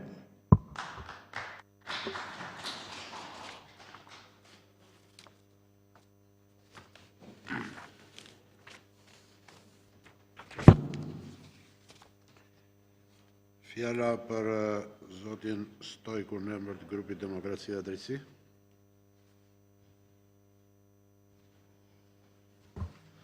Faleminderit zoti kryetar, ne e duam Shqipërinë dhe bashkë do t'ja dalim. I nderuar kryetari i Kuvendit zoti Ruçi, të nderuar kolegë deputet, të nderuar qytetar shqiptar, ju përshëndes nga kjo foltore. Edmund Burke, filozof skocez, deklaronte: e vetmja gjë që i duhet të keqes që të mbizotroj është që njerëzit e mirë të mos bëjnë asgjë. Kjo shprehje ka dominuar rrjetet sociale në këto ditë karantinimi. Duke më provokuar mendimet, kjo shprehje e pash me vend që sot në cilësinë e kryetarit të grupit më të madh opozitar të mbaj këtë fjalim. Jam shumë i nderuar për këtë fakt. Në sallën ku ne ndodhemi quhet salla plenare. Me deputetët brenda quhet Parlamenti i Shqipërisë. Në parlament i cili tashmë quhet dhe demokratik, sepse ka mazhorancën, pozitën, prezente me 74 deputetë brenda. Mirë, shumë mirë. Por kemi dhe opozitën, njëra parlamentare me 3 grupe dhe shumë deputetë të pavarur. Tjetra, opoziti jo parlamentare, por fatkeqësisht nuk gjendet brenda këtij institucioni, pasi në parimin e saj ka ligjin e xhunglës në një kohë që duhet ligji evropian. Kjo opozitë ka një strategji të shaj, të kërcënoj, të friksoj, të destabilizoj në një kohë ku zhvillimi i vërtet dhe i vetëm vjen nga idetë, dialogu, koherenca, transparenca, bashkëpunimi, vizionet dhe më e rëndësishmja, paqja. Si tereni më pjellor nga ku lindin gjithë këto të tjerat. Nuk ju vë faj. Jetojmë në një kohë sfiduese, kur ndjekja e interesit personal është universalisht e ligjëruar si vlerë dhe interesi publik përdoret rëndom si mjet për të justifikuar këtë luftë për interesin personal. Por janë situatat si pandemia që po kalojmë, që na tregojnë se sa e agravuar është kjo situatë, se sa të kërcënuar jemi nga ky fenomen.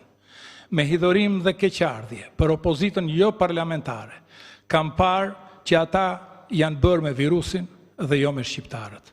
Kam parë tentativat pa lodhura për të trembur popullin, për të kundërshtuar masat që kanë shpëtuar jetë njerëzish.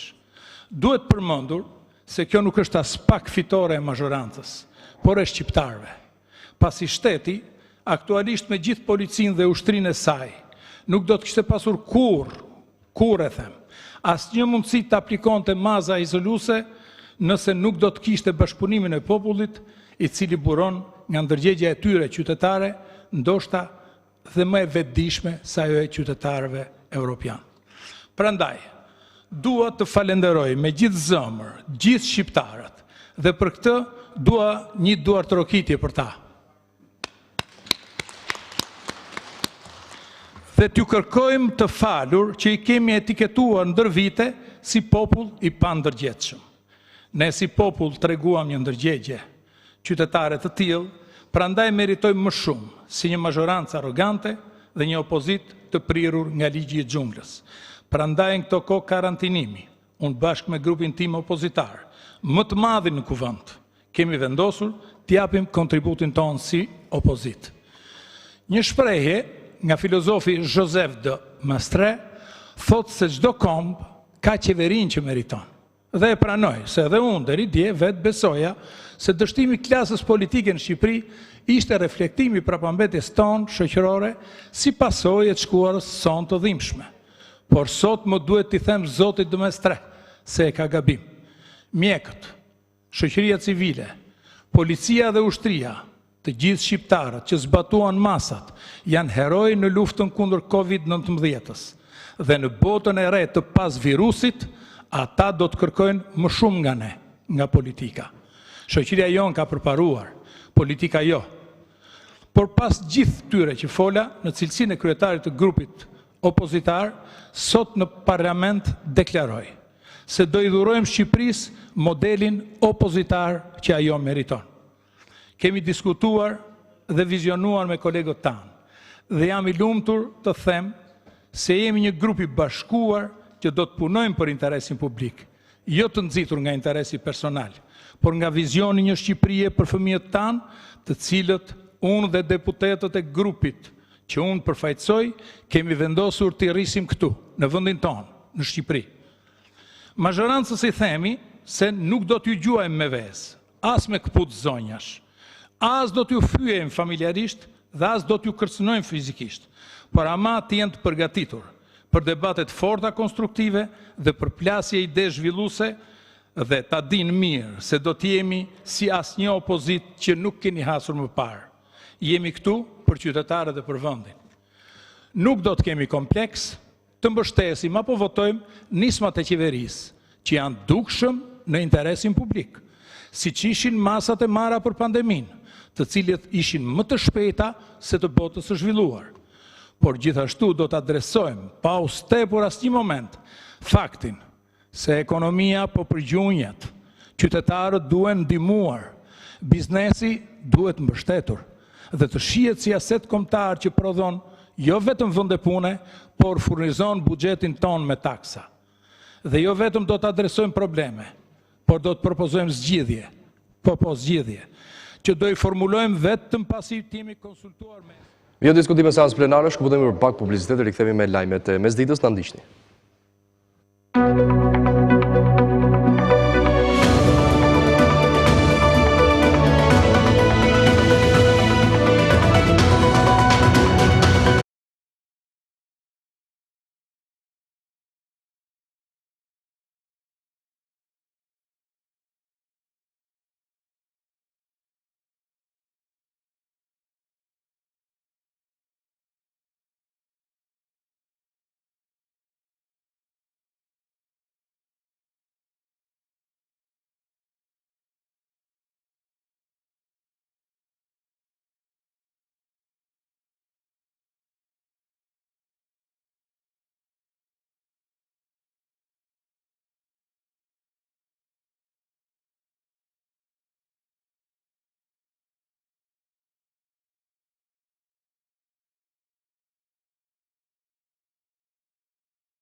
duke mos e përjetuar tragjedin përveç se nga ekranet e televizorëve në vendet jo shumë larg nesh, përjetojnë stresin, përjetojnë pasigurinë, përjetojnë ankthin e dëmit mbi ekonominë e tyre familjare. Por është anormale që dënglat t'i dëgjosh nga njerëz që kanë mikrofon përpara, kanë kamera përpara, kanë një zë që shkon përtej, një zëri të njeriu të zakonshëm në një koment në Facebook, dhe që prezumohet jetë një zë që flet në emër të disave dhe në funksion të gjithëve. Jo projekcionet tona, por projekcionet bëra nga ekspert të pavarur, që s'kanë asnjë lidhje me qeverinë dhe që janë publikuar në kryet herës në ekrane, flisnin për mundësinë potenciale që nëse s'do ishte marrë asnjë mas dhe jeta do kishte rrjedhur sikur asgjë s'kishte ndodhur, ne mund të kishim 18.000 vdekur. Ndërsa projekcionet tona, sikur masat të mos ishin imponuar dhe të mos ishin respektuar nga shumica dërmuese shqiptarëve, flisin për 2.800 vdekur. Ky është fakti. Qeveritë vlerësohen për atë që bëjnë, vlerësohen edhe për atë që ndalojnë të ndodhë. Dhe nuk ka asnjë argument dhe asnjë arsye mbi baza të qëndrueshme logjike që të mund të hedhë poshtë faktin se sot Shqipëria ja ka dalë fazës së parë të përballjes me këtë arbik të padukshëm. Nuk ka. Natyrisht, në kushtet e stresit, në kushtet e mungesës së durimit apo dhe të vullnetit për t'u informuar drejt nga burime zyrtare, qofshin burime zyrtare vendase, qofshin burime zyrtare të huaja, ka hapësirë edhe për teoritë e konspiracionit, ka hapësirë edhe për fantazit mbi një komplot të madh botëror për arsye nga më të ndryshmet që fantazia është frenuar edhe në kushtet e karantinës i gjen, por e vërteta është se ne jemi këtu së bashku me gjithë botën, jo vetëm, dhe fatmirësisht në këtë fatkeqësi që është e gjithë bota e përfshirë, se t'ishte diçka që do të ndodhte vetëm këtu brenda kuvendit të Shqipërisë, kush e di çfarë do kishim dëgjuar akoma, dhe e shohim çdo ditë, e dëgjojmë çdo ditë që edhe vendet më të zhvilluara, edhe vendet më të pasura, edhe vendet më të ditura janë në konfuzion. Edhe Organizata Botërore e Shëndetësisë, që është pika globale e referimit, është shfaqur më shumë se një herë kontradiktore me vetveten. Në një përballje që e ka gjetur jo Shqipërinë, po gjithë botën në befasi dhe që po godet GDP-n e planetit si asnjëherë më parë. Qysh ka lufta e dytë botërore? Unë të them këtë dhe dita faktoj këtë që po them, që as një vend, as edhe një vend në glob nuk ka bërë asgjë më shumë se sa kemi bërë ne. As një gjë më shumë. As një gjë më shumë. Dhe jo rastisht Shqipëria renditet mes vendeve me plagët më të lehta krahasuar me shumë vende të tjera të madhësive të ndryshme, që nga Shtetet e Bashkuara deri te Luksemburgu. Flas për madhësinë. Dhe fatmirësisht jemi gjendur në një situatë ku kemi pasur privilegjin të referohemi një ekspertize të nivelit absolutisht më të lartë ndërkombëtar që e kemi këtu në Shqipëri.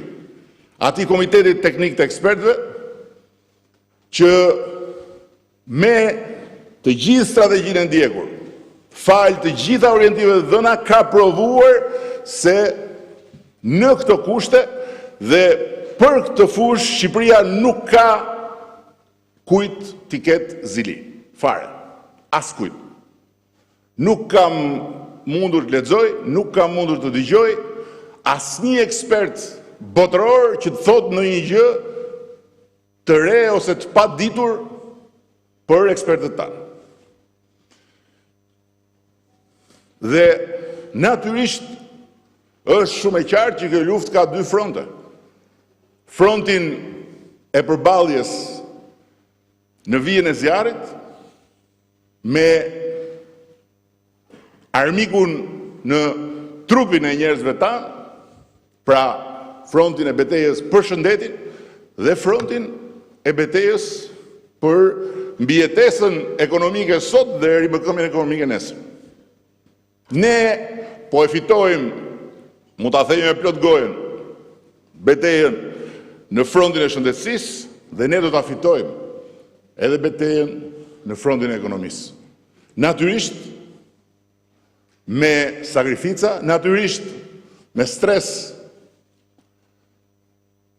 dhe me durim, por pa diskutim do t'i fitojmë të dyja betejën. Dhe ne nuk mund të lejojmë që për hir të pasojave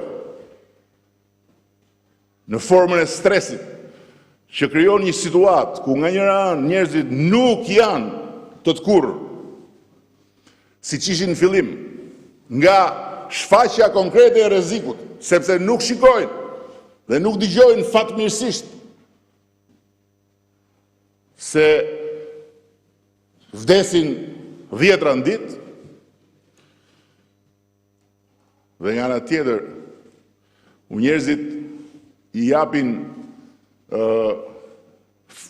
japin fantazisë dhe i japin ankesave një vrull të mirë kuptueshëm. Ajo që është pak po e sigurt është se që t'i fitojmë të dyja betejat, duhet të vazhdojmë të luftojmë. Duhet të vazhdojmë të luftojmë. Është shumë me kuptueshme që gjithë fokusi spostohet drejt ekonomisë, kur s'ka lajme intensive të zeza nga shëndetësia. Është e kuptueshme. Por, nga ana tjetër, është e pafalshme për ne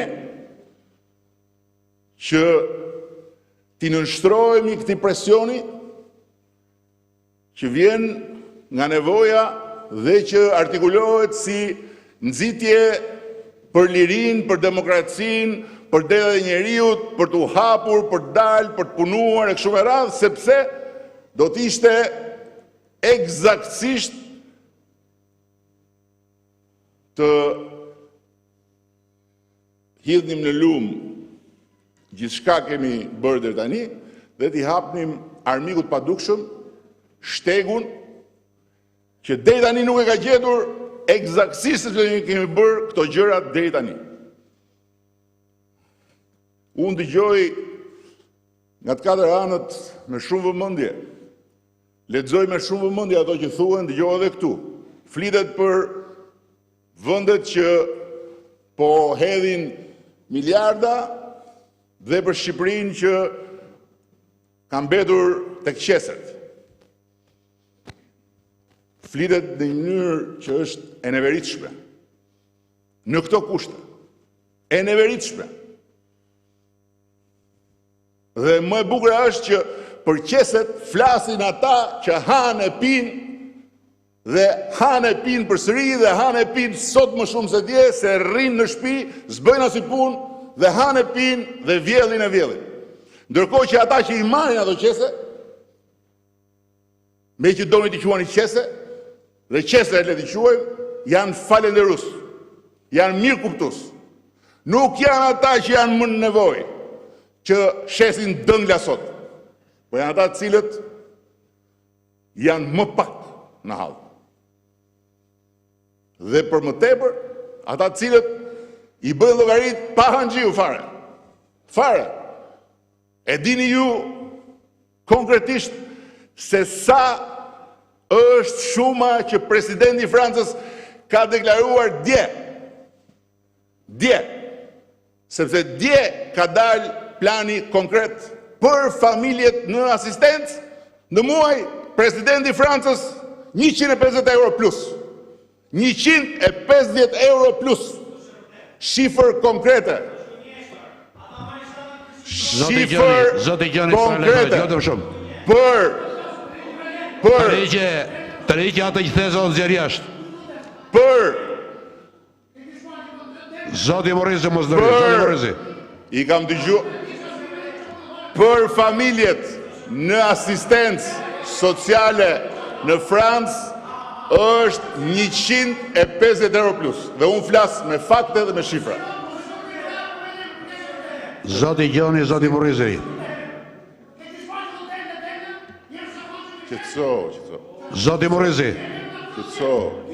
Ore, Zoti Morizi. Të dëgjova. Zoti Morizi, çfarë the 10 minuta dhe s'të ndërhyri asnjë. Zoti Morizi. Çfarë nuk the? Dëngla. Po. Vetëm dëngla.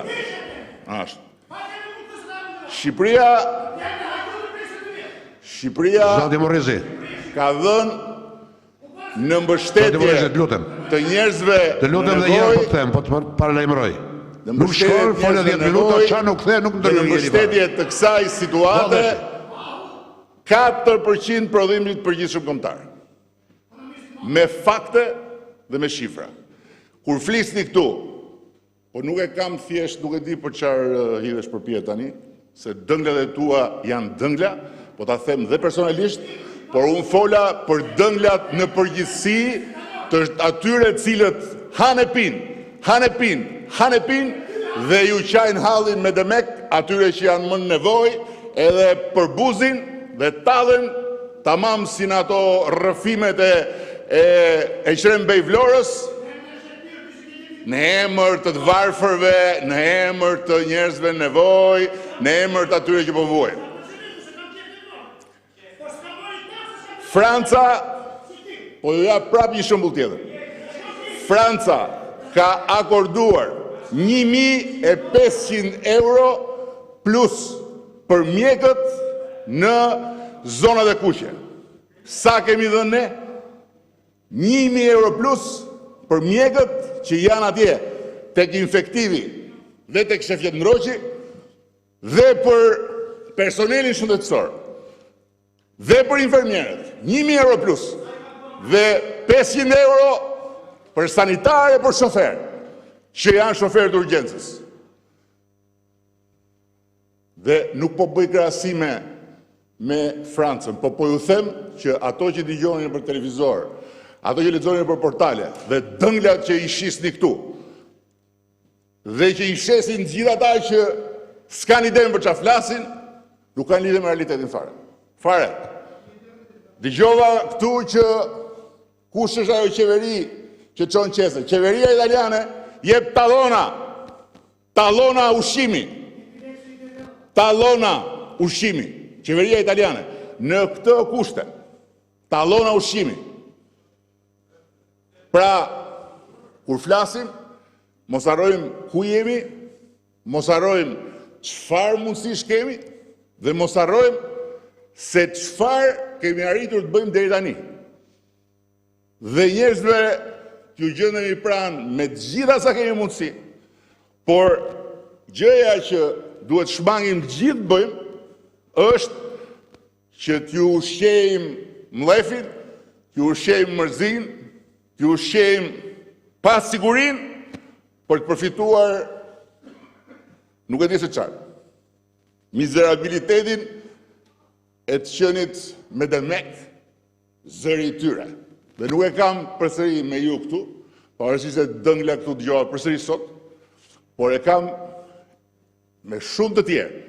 Ata që ishin këtu përpara, apo dhe të tjerë akoma, individ të cilët jeni njësoj komplet. Individ të cilët flasin dhe nuk din që flasin.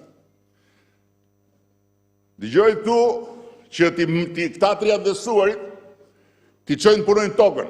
Dëngla, sepse nuk është dëshira as në një imagjinat e lindur nga dëshira për t'i shtrënguar njerëzit, që na detyron për hir të shëndetit, për hir të mbrojtjes jetës, që t'i karantinojmë. Por janë faktet me cilat ne përballemi çdo ditë duke marrë çdo ditë në fund ditës. Gjithçka ndodh në planet. Gjithçka ndodh në të gjitha vendet e planetit, po ju them. Ja u them këtë me përgjegjësi. Çdo ditë çfarë bëhet, çfarë shkruhet, çfarë thuhet dhe fal gjithë kësaj. Ja kemi dalë që të mos bëjmë asnjë gabim deri tani. Çdo gjë mund të bëhet më mirë. Gjithçka. Por ama deri tani s'kemi bërë asnjë gabim. Se po të kishim bërë një gabim, e tha ministri brendshëm, mjafton një njeri, nuk duhen në 100 veta. Një njeri të bëjë gjëmën. Gjithë kjo që shohim sot ne ka ardhur nga një person. Dhe janë shembuj se si riadësimet kanë sjell valë të reja. E kam shpjeguar dje publikisht Singaporin. Ishte shembulli më fantastik në valën e parë. Ju kthye pse nga riadësimi i 500 ca studentëve që i çojnë shtëpi. Këtu çojnë punojnë tokën. Çojnë punojnë tokën, a thua se jemi ne që po i ndalojmë me dëshirë dhe kemi qëllim t'i mbajmë brenda, apo kemi shumë lek për t'a xhuar, edhe t'ju paguajmë edhe 2/3 e shpenzimeve në strukturat e hotelerisë, edhe të vendosim atje edhe personel mjekësor, të vendosim atje edhe kushte anti-Covid e gjithat me radhë. Ku ka qeverin botë? Ku ka kryeministër në botë që ka dëshirë t'i bëj këto gjëra? Por, nëse s'do bëshin këto gjëra, sot nuk do ishit duke i uruar shërim të shpejt deputeti Ali Madhi, që ja uroj dhe unë, dhe nuk e di sa për jush do mungonin sot tu.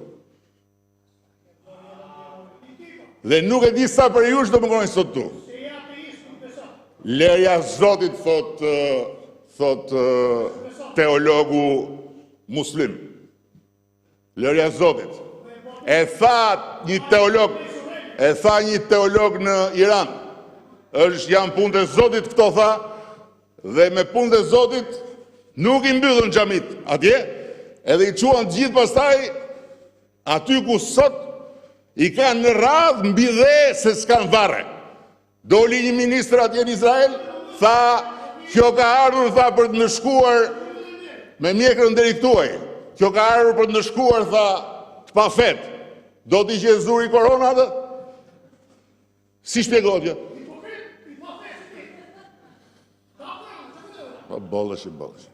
Bollësh pas ka fut karantina në situatë absurde. Pra, dhe po ju them edhe diçka, nuk duhet të kthehem shumë në kohë. Po do kthehem në kohën kur me që e keni qefat fjalën bashk, keni qenë bashk, ju me ata që janë këtu.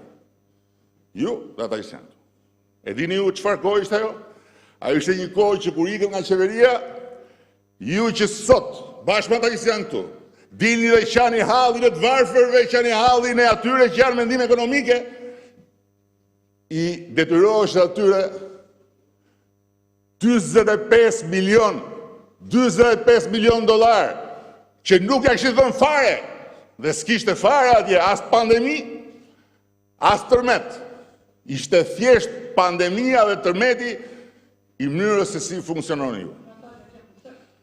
Plus, edhe gjitha të detyrime për të përmbyturit atje në shkollë. Dhe dëgjoj këtu se është turp. Kjo nuk është as dëngët, kjo është turp. I morët nga Europa ato 50 milion. Cilat 50 milion morën nga Europa? Cilat morën nga Europa 50 milion?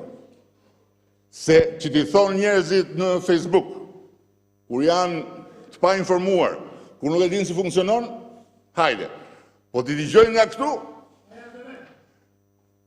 këtu, 50 milion euro e dhënë nga Bashkimi Evropian për të përballuar situatën, sistemi shëndetësisë, nuk janë para që futen në qese, edhe kanë ardhur këtu dhe humbën.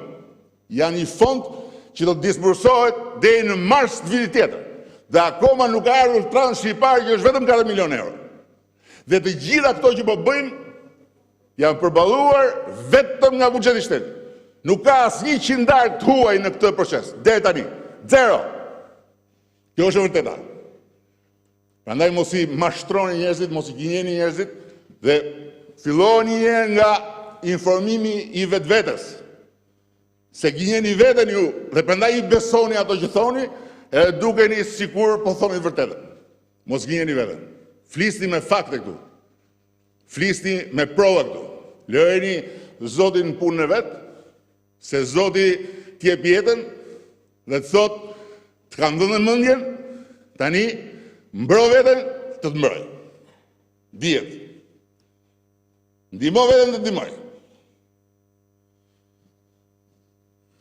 Tani të vim tek halli i madh i atyre që dëgjova këtu, që do fusin popullin në burg. Ne.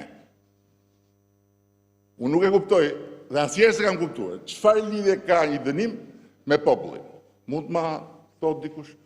Pse thoni populli dhe dënimi? Populli dhe gjoba. Pse? Gjobat dhe dënimet për popullin vjen? Si vjen për popullin? Populli është ai që shkel ligjin? Populli është ai që shkon në burg? Qa populli janë ata që shkelin ligjin? Ku shkel ligjin është individ, nuk është populli. Dhe pikërisht për interesin e popullit, individi që shkel ligjin ndëshkohet. Pse? Se nëse në diktaturë mund thuhet që ndëshkimi i individit vjen si rezultat i kërcënimit që individi përfaqëson për qeverin, në demokraci, ndëshkimi i individit vjen si rezultat i kërcënimit që ai përfaqëson për popullin, pikërisht për popullin. Për askën tjetër. Dhe me që nuk doni, se unë nuk e di, s'ka mundësi që mos e dini, po nuk doni ta pranoni, s'doni ta kuptoni, s'doni ta dëgjoni, s'doni ta lexoni, që në kodin ton penal s'ka asgjë për epidemin. Është i vetmi kod penal në Europë, nga perëndimi lindje, që nuk ka asgjë. Ka, po, vetëm për kafshët. Si karantinohen kafshët. Po, bëllë mos më ndërprit tani. Po, ishtë dorë nga jo ndërprejë kur flasë tani. Zoti Gjoni, po të rejq vëmendje disa herë. Po, bëllë mos më ndërprit më tani. Po, mos e në ndërprit më letë flasë. Ore, do t'jap llogarit tyja pse nuk ka. Asgjë. Tani, Danimarka, qa është diktaturë? 3 vjet, 6 vjet, 8 vjet dënime. 3 vjet për atë që shkel rregullat e vendosura në funksion të mbrojtjes së popullit nga epidemia, dhe i në 8 vjet për atë që përfiton nga shkelja e rregullat. Që do thot dikush që me në qavë dhe tjerët se do të bëj biznes, po themi. Slovakia, qa është? Diktaturë? Vullnetari i Bashkimit Evropian. 3 vjet, 5 vjet, 10 vjet. Burg. Me që më kishte numëruar në karantinë zonja Hajdari 675 herë, se kam thënë asnjëherë në fakt, po e them tani. Se kështu është dënim me burg. Po Italia që është? Që ka burgim të përjetshëm. Deri dhe burgim të përjetshëm. E ka pas dënim me vdekje, dhe kur hoq dënimin me vdekje në të gjithë Evropën, e ktheu në burgim të përjetshëm. Tani, çfarë duhet kuptoni ju? Dhe çfarë duhet kuptojnë gjithë? Pse duhen këto masa tani? E para njëherë, këto masa nuk janë për gjithmonë. Këto masa janë vetëm për kozgjatjen e gjendjes së fatkeqësisë nga epidemia. Dhe këto masa janë për tani dhe për javët apo muajin vim. Dhe aty mbaron efekti i tyre dhe janë në kohë nëse larg qoftë do të ndodhi një herë tjetër. Këto masa duhen pikërisht sepse ne do të hapemi. Këto masa duhen pikërisht sepse po të shikoni numrin e shkeljeve. Ka ardhur në rritje sa më shumë garantohet sistemi shëndetësor. Sa më pak lajme të këqija vijnë nga sistemi shëndetësor. Sa më pak shtretër ka në spital. Aq më shumë rriten nga ana tjetër shkeljet. Sepse është ajo që thash në fillim, njerëzit mendojnë që kjo iku. Tani është Edi Rama që po na mban ne brenda. Është Edi Rama që s'do që ne të shkojmë në punë, është Edi Rama që s'do që të shkojmë ne punojmë tokën, megjithëse puna me tokën është lejuar që ditën e parë së shpjeguar si ditë, po nuk e kam parë deputetët e fshatit që flasin këtu për qeset se kanë qenë karantinuar vetë duke ngrënë duke pirë 6 herë në ditë. Dhe është Edi Rama që ka atë fantazinë e tij diktaturës. Jo. E kundërta është e vërtet. Nuk e di kush e përmendi këtu Austrinë, se kapni emra, kapni shtete, Austria ka të njëjtin plan si ne. Të njëjtin. E ka vetëm pak më të avancuar në ditë. Dhe e dëgjuat kancelarin e Austrisë që tha? Do të hapemi, tha, por jemi gati me dorën ke frenat e emergjencës dhe do kthehemi aty ku ishim nëse do të ndodhi ajo që nuk duam. Që do të thotë askush nuk e di. Dhe që do të thotë që ky virus, ky armik i padukshëm nuk hikën siç iku Gjermani i fundit, sipas Myslimit me 28, sipas me 29. Me gjithë Myslimi s'është as me ne as me ata, dhe Myslimi thot hiku midis 28 dhe 29. Po, pa tjetër. Pra nuk është si Gjermani i fundit. Është një armik i padukshëm që do të vazhdoj të jetë, për lëre tani se po flas gjëra me rëndësi, tani se po flas për gjëra, do të vazhdoj të jetë vërdall. Dhe për këtë arsye duhet që krahas me hapjen për popullin, të kemi dhe masat për ata që mund të kërcënojnë shëndetin e shumë njerëzve, duke mos u sjellë si duhet. Si do t'i hapim ne bizneset e tjera? Si? Do t'i hapim bizneset e tjera duke thënë mbaroj kjo tani hajde ikni vazhdoni siç keni vazhduar? Jo. Ne po përgatisim një plan shumë detajuar me protokolle sigurie për të gjithë ata që do të bëjmë biznes, sipas nivelit riskut, dhe ata që nuk do i respektojnë, patjetër që do të dënohen. Patjetër që do të dënohen. Si mund vazhdojmë ne me lokale që hapen, i mbyllim, rihapen? Jo, s'ka. Nuk është e mundur. Se në kushtet e hapjes do të ketë shumë më tepër se këta. Nëse ne nuk marrim masa. Për këtë janë masat. Po ata që janë në autobus, ata që kanë mundësin të flasin dhe s'kan asnjë përgjegjësi, janë po ata që sot thonë lërja Zotit që nëse i dëgjojmë, nesër do vinë këtu do thonë, po mirë, ne s'kemi përgjegjësi. Kështu e kisha unë mendimin, që Zoti ishte i madh, Zoti që ka i vogël, fajin e këtij që më dëgjon mua, që unë nuk jam, do që më kalon Zotin mes rrugës. Nuk e ka përmbushur Zoti veprën kur më krijoi. Më la për gjys. Ka qenë i zënë me i punë tjetër dhe më la vetëm me gjysmën e mendjes. Po ti për çfarë kemi këtu? Normal. Normal, ai që s'ka përgjegjësi, ai është në autobus, ai që thotë jam një OJF, dhe kjo punë do konsultuar një 6 muaj, ose thotë nuk bëhet kodi me emocione, nuk ka përgjegjësi. Thjesht thotë, gjërat cilat janë normale kur jemi në këtë situatë. Po ç'a situatë është kjo? Dhe ç'a ka normale këtu? Kur të gjitha gjërat që ne i kemi mësuar gjithë jetën dhe i kemi predikuar gjithë jetën, sot janë kundër nesh. Mos shko tek prindrit ti takosh. Lërja ushqimin ke dera. Fëmijët mos shkojnë në shkollë. Kush shkon në shkollë, ose kush del për shkuar në shkollë, bashkëpunon me armiku. Të gjitha janë përmbysura. Po jo se i përmbysëm ne. Po sepse është vetëm një mënyrë që ne mos përmbysemi të gjithë nga ky agresion. Dhe ne nuk mund ta marrim lehtë. E kemi të ndaluar ta marrim lehtë.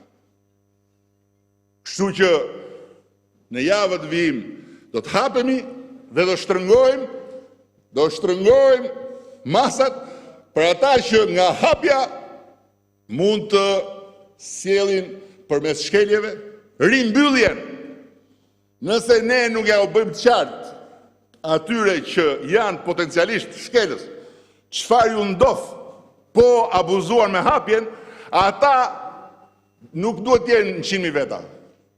Mjafton të jenë 100 veta, na mbyllin prapë brenda, po na mbyllin prapë brenda dhe atëherë as qese s'kam. As qese s'kam. Dhe kjo gjë duhet parë e gjitha si një luftë e përbashkët, sepse është luftë e përbashkët. Këtu nuk ka për të ndarë ne dhe ata. Këtu nuk ka për të ndarë ne dhe ata. Se ky rrezik nuk pyet fare, as kush je, as sa i gjatë je, as sa i shkurtër je, as sa socialist je, as sa demokrat je, as sa i zgjuar je, as sa budalla je. Ky të kap e të bërthem. Kaq. Dhe për këtë arsye të gjithë duhet jenë të vetëdijshëm. Dhe nuk duhet ushqejnë popullin me fantazira, me teori konspiracioni, me helme, me mlef, me dëngla e me broçkulla. Tenderi këtu, tenderi atje. Tendera sekret. Nuk ka tendera sekret në Republikën e Shqipërisë. Nuk janë sekret. Nuk ka fjalë sekret mbi asnjë tender. Janë procedurat përshpejtuara siç i parashikon ligji. Nuk ka. Gjitha këto janë sjellje që dhe në kohë paqe janë mizerabël, kurse në kohë lufte janë kriminale.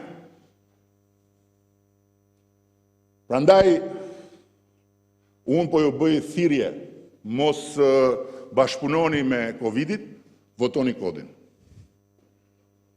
Mos u bëni agent të Covidit në parlament, votoni kodin, mos votoni kundër duke bërë eksaktësisht atë që Covidi pret. Që të ketë hapësirë dhe të shkoj t'ju hypi në kurriz atyre që shkelin e t'i kthej në transportues të bombave të veta. Qa janë këto bomba, tha njëri këtu? Qa janë këto bomba? Po qa quhet ndryshe këto? Qa quhet ndryshe që ti e merr virusin se do të dalësh xhiro apo se do të shkelësh ligjin e çon në shtëpi, edhe ja hedh virusin gjyshes, apo ja hedh babait, dhe pastaj gjysha dhe babai shkojnë shtrien atje me plag, edhe përfundojnë larg qoftë në respirator, e nuk dalin fare larg qoftë nga respiratori. Qa quhet ndryshe kjo? Qa të bën bomba më shumë? Qa bën bomba më shumë se sa vret njerëz? Ndryshimi i vetëm është që bombën ta hedh armiku me avion nga lart, kurse këto lloj bombash i transporton ti që je i papërgjegjshëm, je i pavetëdijshëm, je një dokraxhi dhe një dënglaxhi që për fatkeqësinë e parlamentit ke mundësin marrësh dhe fjallën këtu, dhe edhe në kohë si kjo, ke mundësin të bëhesh e kundërta asaj që duhet jetë dikush që flet sot nga kjo foltore apo nga çdo mikrofon këtu. E kundërta. Duke bërë predikime dhe maskarada të cilat thjesht dhe vetëm çorientojnë apo më keq akoma inkurajojnë në rrugën e gabuar njerëz që janë pak të informuar, që janë të stresuar, që janë të keq kuptuar dhe që pastaj nëse ju ndodh diçka larg qoftë, ti nuk je më aty. Ti s'mban përgjegjësi. Përgjegjësia është e jona. Ky është ndryshimi. Dhe ky ndryshim na bën që ne të vazhdojmë të qëndrojmë kokforcisht në këtë pozicion deri në fund, ndërkohë që të tjerë mund të bëjnë çfarë duan dhe kokforcisht mund të vazhdojnë të shërbejnë të kundërtës, që do thotë në kohë lufte me bomba dhe me avion, të shërbejnë armikut. Se si i shërbehet armikut? Nuk kanë armikut i shërbehet ose sepse të korrupton, ose sepse e budalla. Faleminderit. Çaka Zorin Hajdari Çakini. Jo, s'ka replika, i foli në emër të mazhorancës, si që folet dhe ju në emër të grupit. Të lutëm, s'ka replik të shi. Mbyllet debati për dekretet, vazhdojmë me si pas listës. Të lutëm, mos dërhyje në vendit, mos ta përmend të asnjëherë. Ke shkelur rregulloren se ke ndërhyrë në vendi 25 herë. Dakord? S'ke të drejt, nuk ke drejt fare.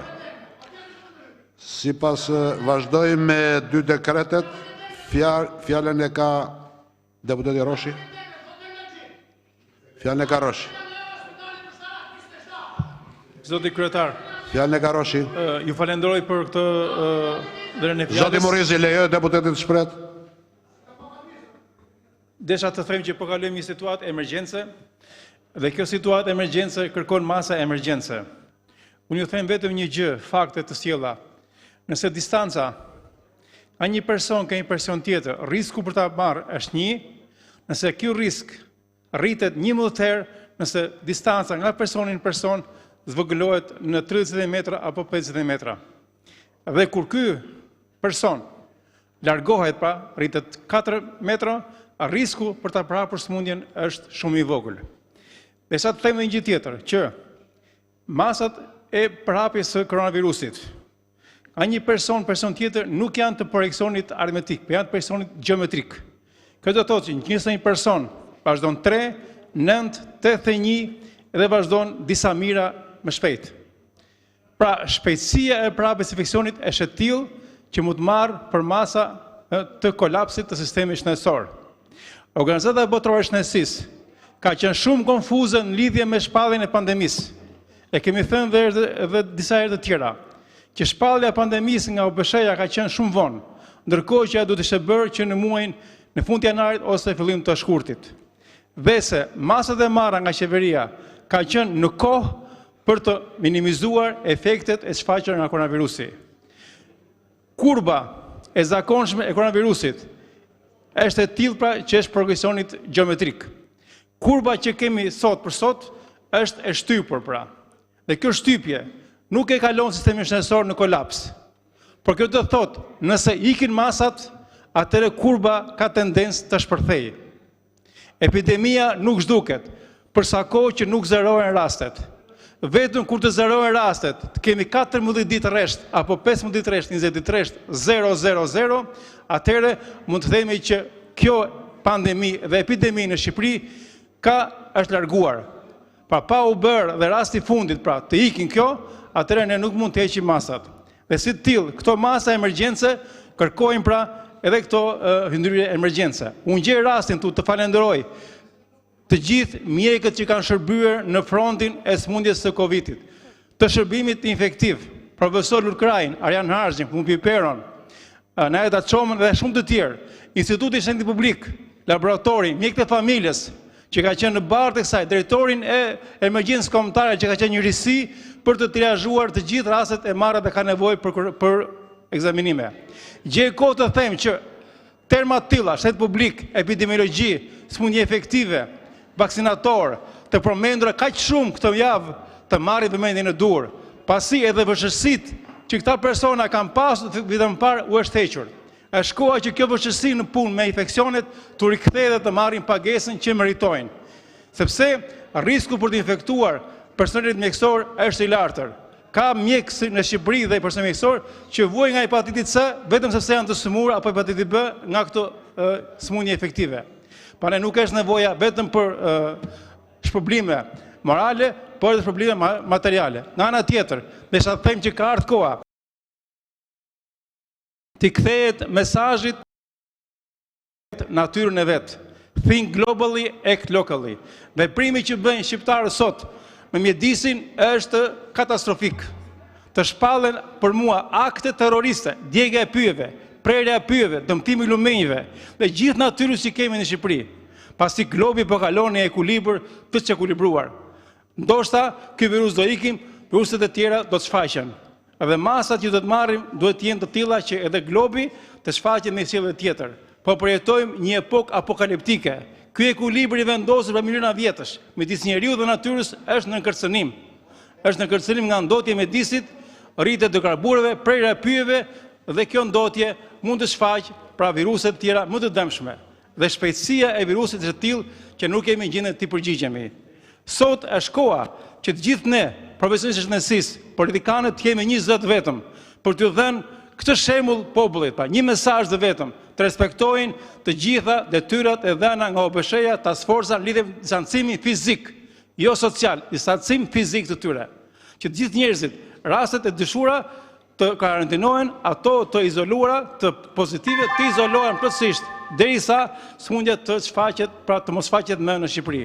Unë ju falenderoj edhe pikërisht sot dhe ne si mjek të komisionit kemi shpër dëshirën për të punuar dhe për të qenë gatishëm për të dhënë shembullin ton si mjek pra dhe politikan. Kjo është ajo që do të bëjmë sot. Faleminderit zoti. Faleminderit. Vazhdojmë me diskutimet për kodin penal. Fjala për Alit Valterin.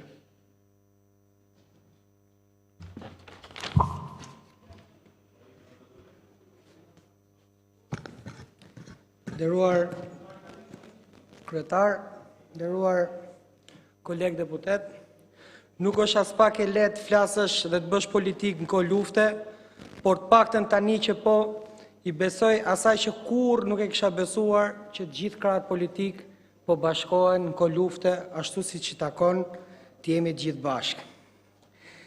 Siç duhet të ndodhë në çdo luftë t'i dalësh përballë armikut të dukshëm dhe atij të padukshëm, sepse në këtë vend, përpara se të vinte armiku i padukshëm, armiqt e dukshëm i shije kudo.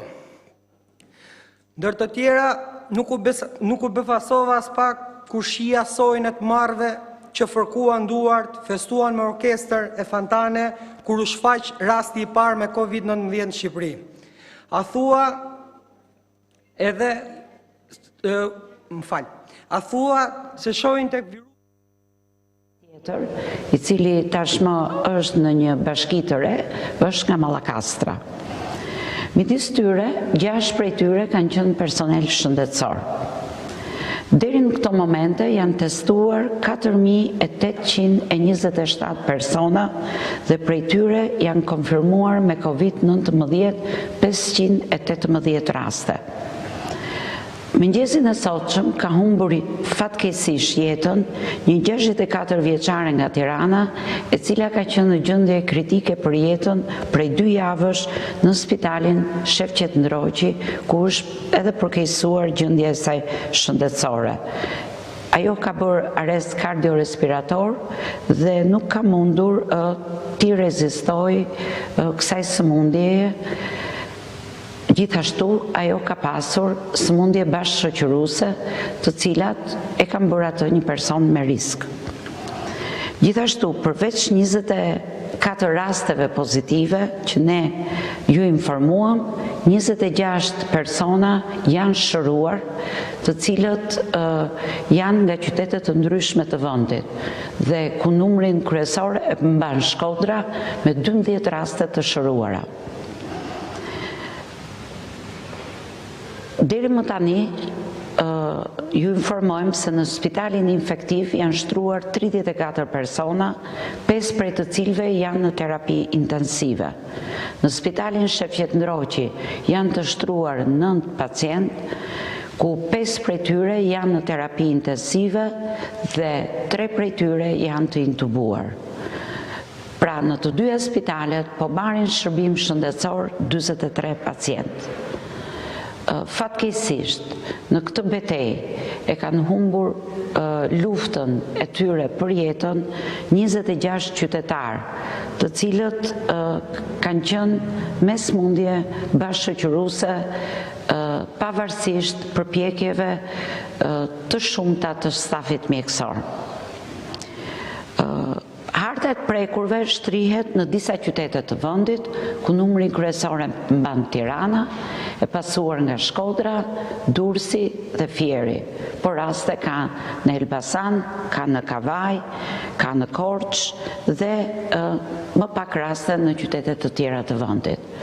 Ajo çka dua të them dhe që besoj se ka rëndësi edhe për publikun, është ky grafik i cili tregon më së miri peshën që kjo smundje ka zënë në sistemin spitalor.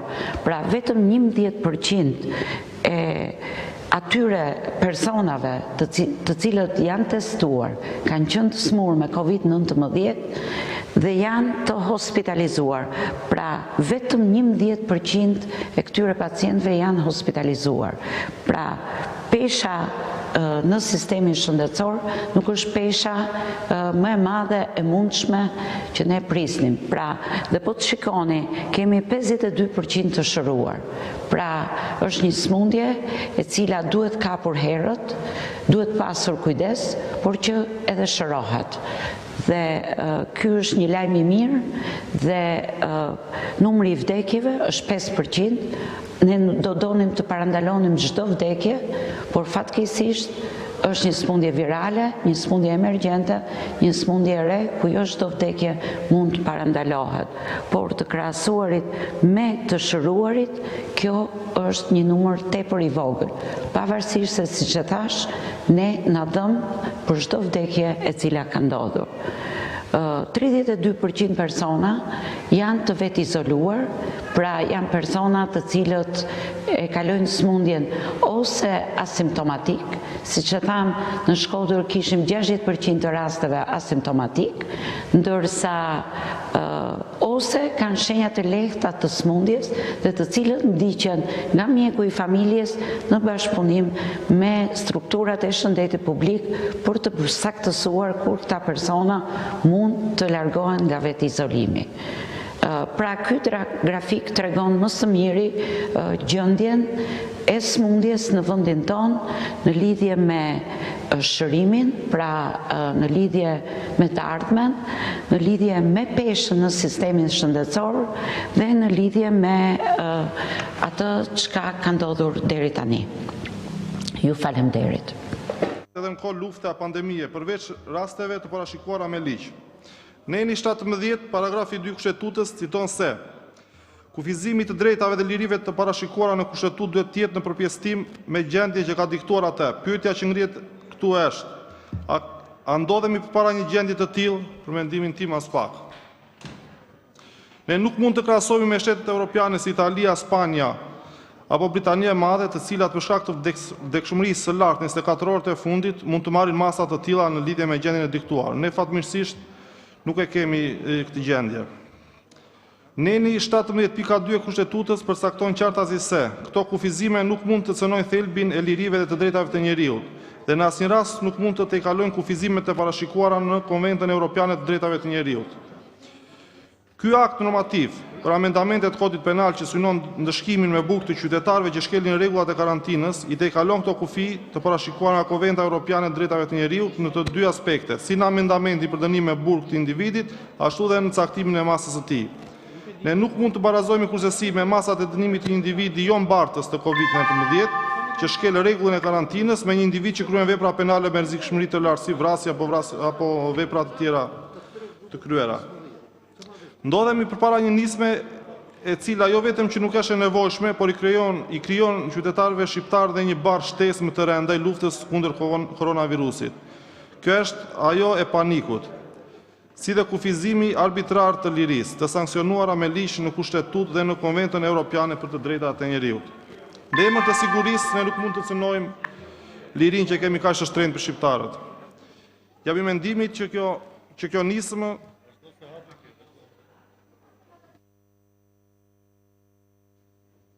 Po, mbyllë, e mbyllë. Ishte e fjalla fundit.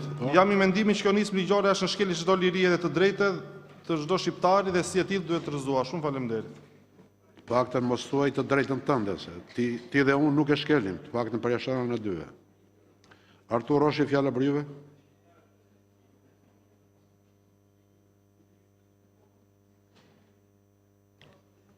Po. Zoti Roshi. Po. Zoti kryetar, zonja dhe zotërinj deputet. Qeveria ka treguar se është bartse e radioaktivitetit politik të filozofisë staliniste. Kryeministri kthehet në rolin e ideatorit, duke krijuar një realitet fals demokratik që nuk ekziston. Ministri i Brendshëm është de facto drejtuesi real i ekzekutivit. Të gjitha pushtetet janë mbledhur në dorën e tij. Madje ka një tendencë që kompetencat e gjykatave të transferohen ke Ministria e Rendit. Qeveria po i bën më keq se që ka gjetur lirit dhe drejtat e njeriut, lirin e shprehjes, lirin e votës, të drejtën e pronës, lirin e tregut, lirin për të bërë biznes dhe së fundmi lirit fizike. Koronavirusi një ditë do të largohet, por të mos ju gënjej mendja se kufizimet e tij do t'i ktheni në një sistem politik. Koha e diktaturave në Europë ka vdekur. Dënimi me burg për të efektuarit që thyen rregullat e gjënies si jashtëzakonshme është pak. Më mirë të dënohen me vdekje sepse mbyll më mirë qarkun e efektimit, sipas jush. Kjo që ndodh këtu është një lajthitje e arsyes njerëzore. Prandaj i shpreh ngushëllimet e mia qeverisë. Të rroni vetë se mendja ju kalon. Faleminderit. Fjala për Ralf Gjoni.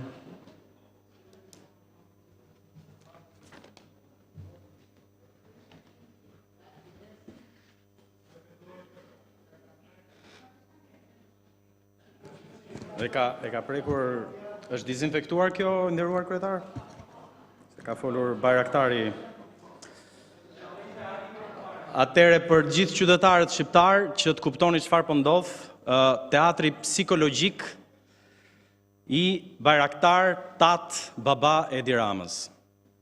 Unë kam qenë pro masave fillestare, siç besoj kanë qenë gjithë kolegët e mi, sepse përballeshim me një të panjohur. Nuk kam asnjë kundërshtim për masat fillestare, përveç çmendurisë momentale të Edi Ramës, që jep urdhra nga bunkeri i Surrelit për të ndruar fashat e orareve, duke i dyndur njerëzit në një fash të ngushtë orari nëpër dyqane edhe nëpër tregje. Megjithatë në parim kam qenë pro. Por, menaxhimi i krizës, të nderuar shqiptar, po bëhet përmes autokracisë dhe represionit. Këtu, në këto momente, të nderuar deputet, të nderuar kolegë dhe të nderuar qytetar, duket ndryshimi midis një vendi demokratik dhe një regjimi represiv siç është ky i sotmi në Republikën e Shqipërisë. Se demokratik nuk mund të quhet. Zoti kryetar, ka një muaj që parlamenti ka qenë i mbyllur. Cënim shumë i rënd i cilësisë demokracisë në vend, ku kërkesa e llogarisë dhe llogaridhënia kanë qenë në nivelet zero që nga fillimi i marsit e deri sot në mes të prillit. Kjo nuk duhet kishte ndodhur. Parlamenti mund të ishte mbledhur edhe online, që ne të jepnim mendimet tona. Na kërkohet kontribut. Derdhet në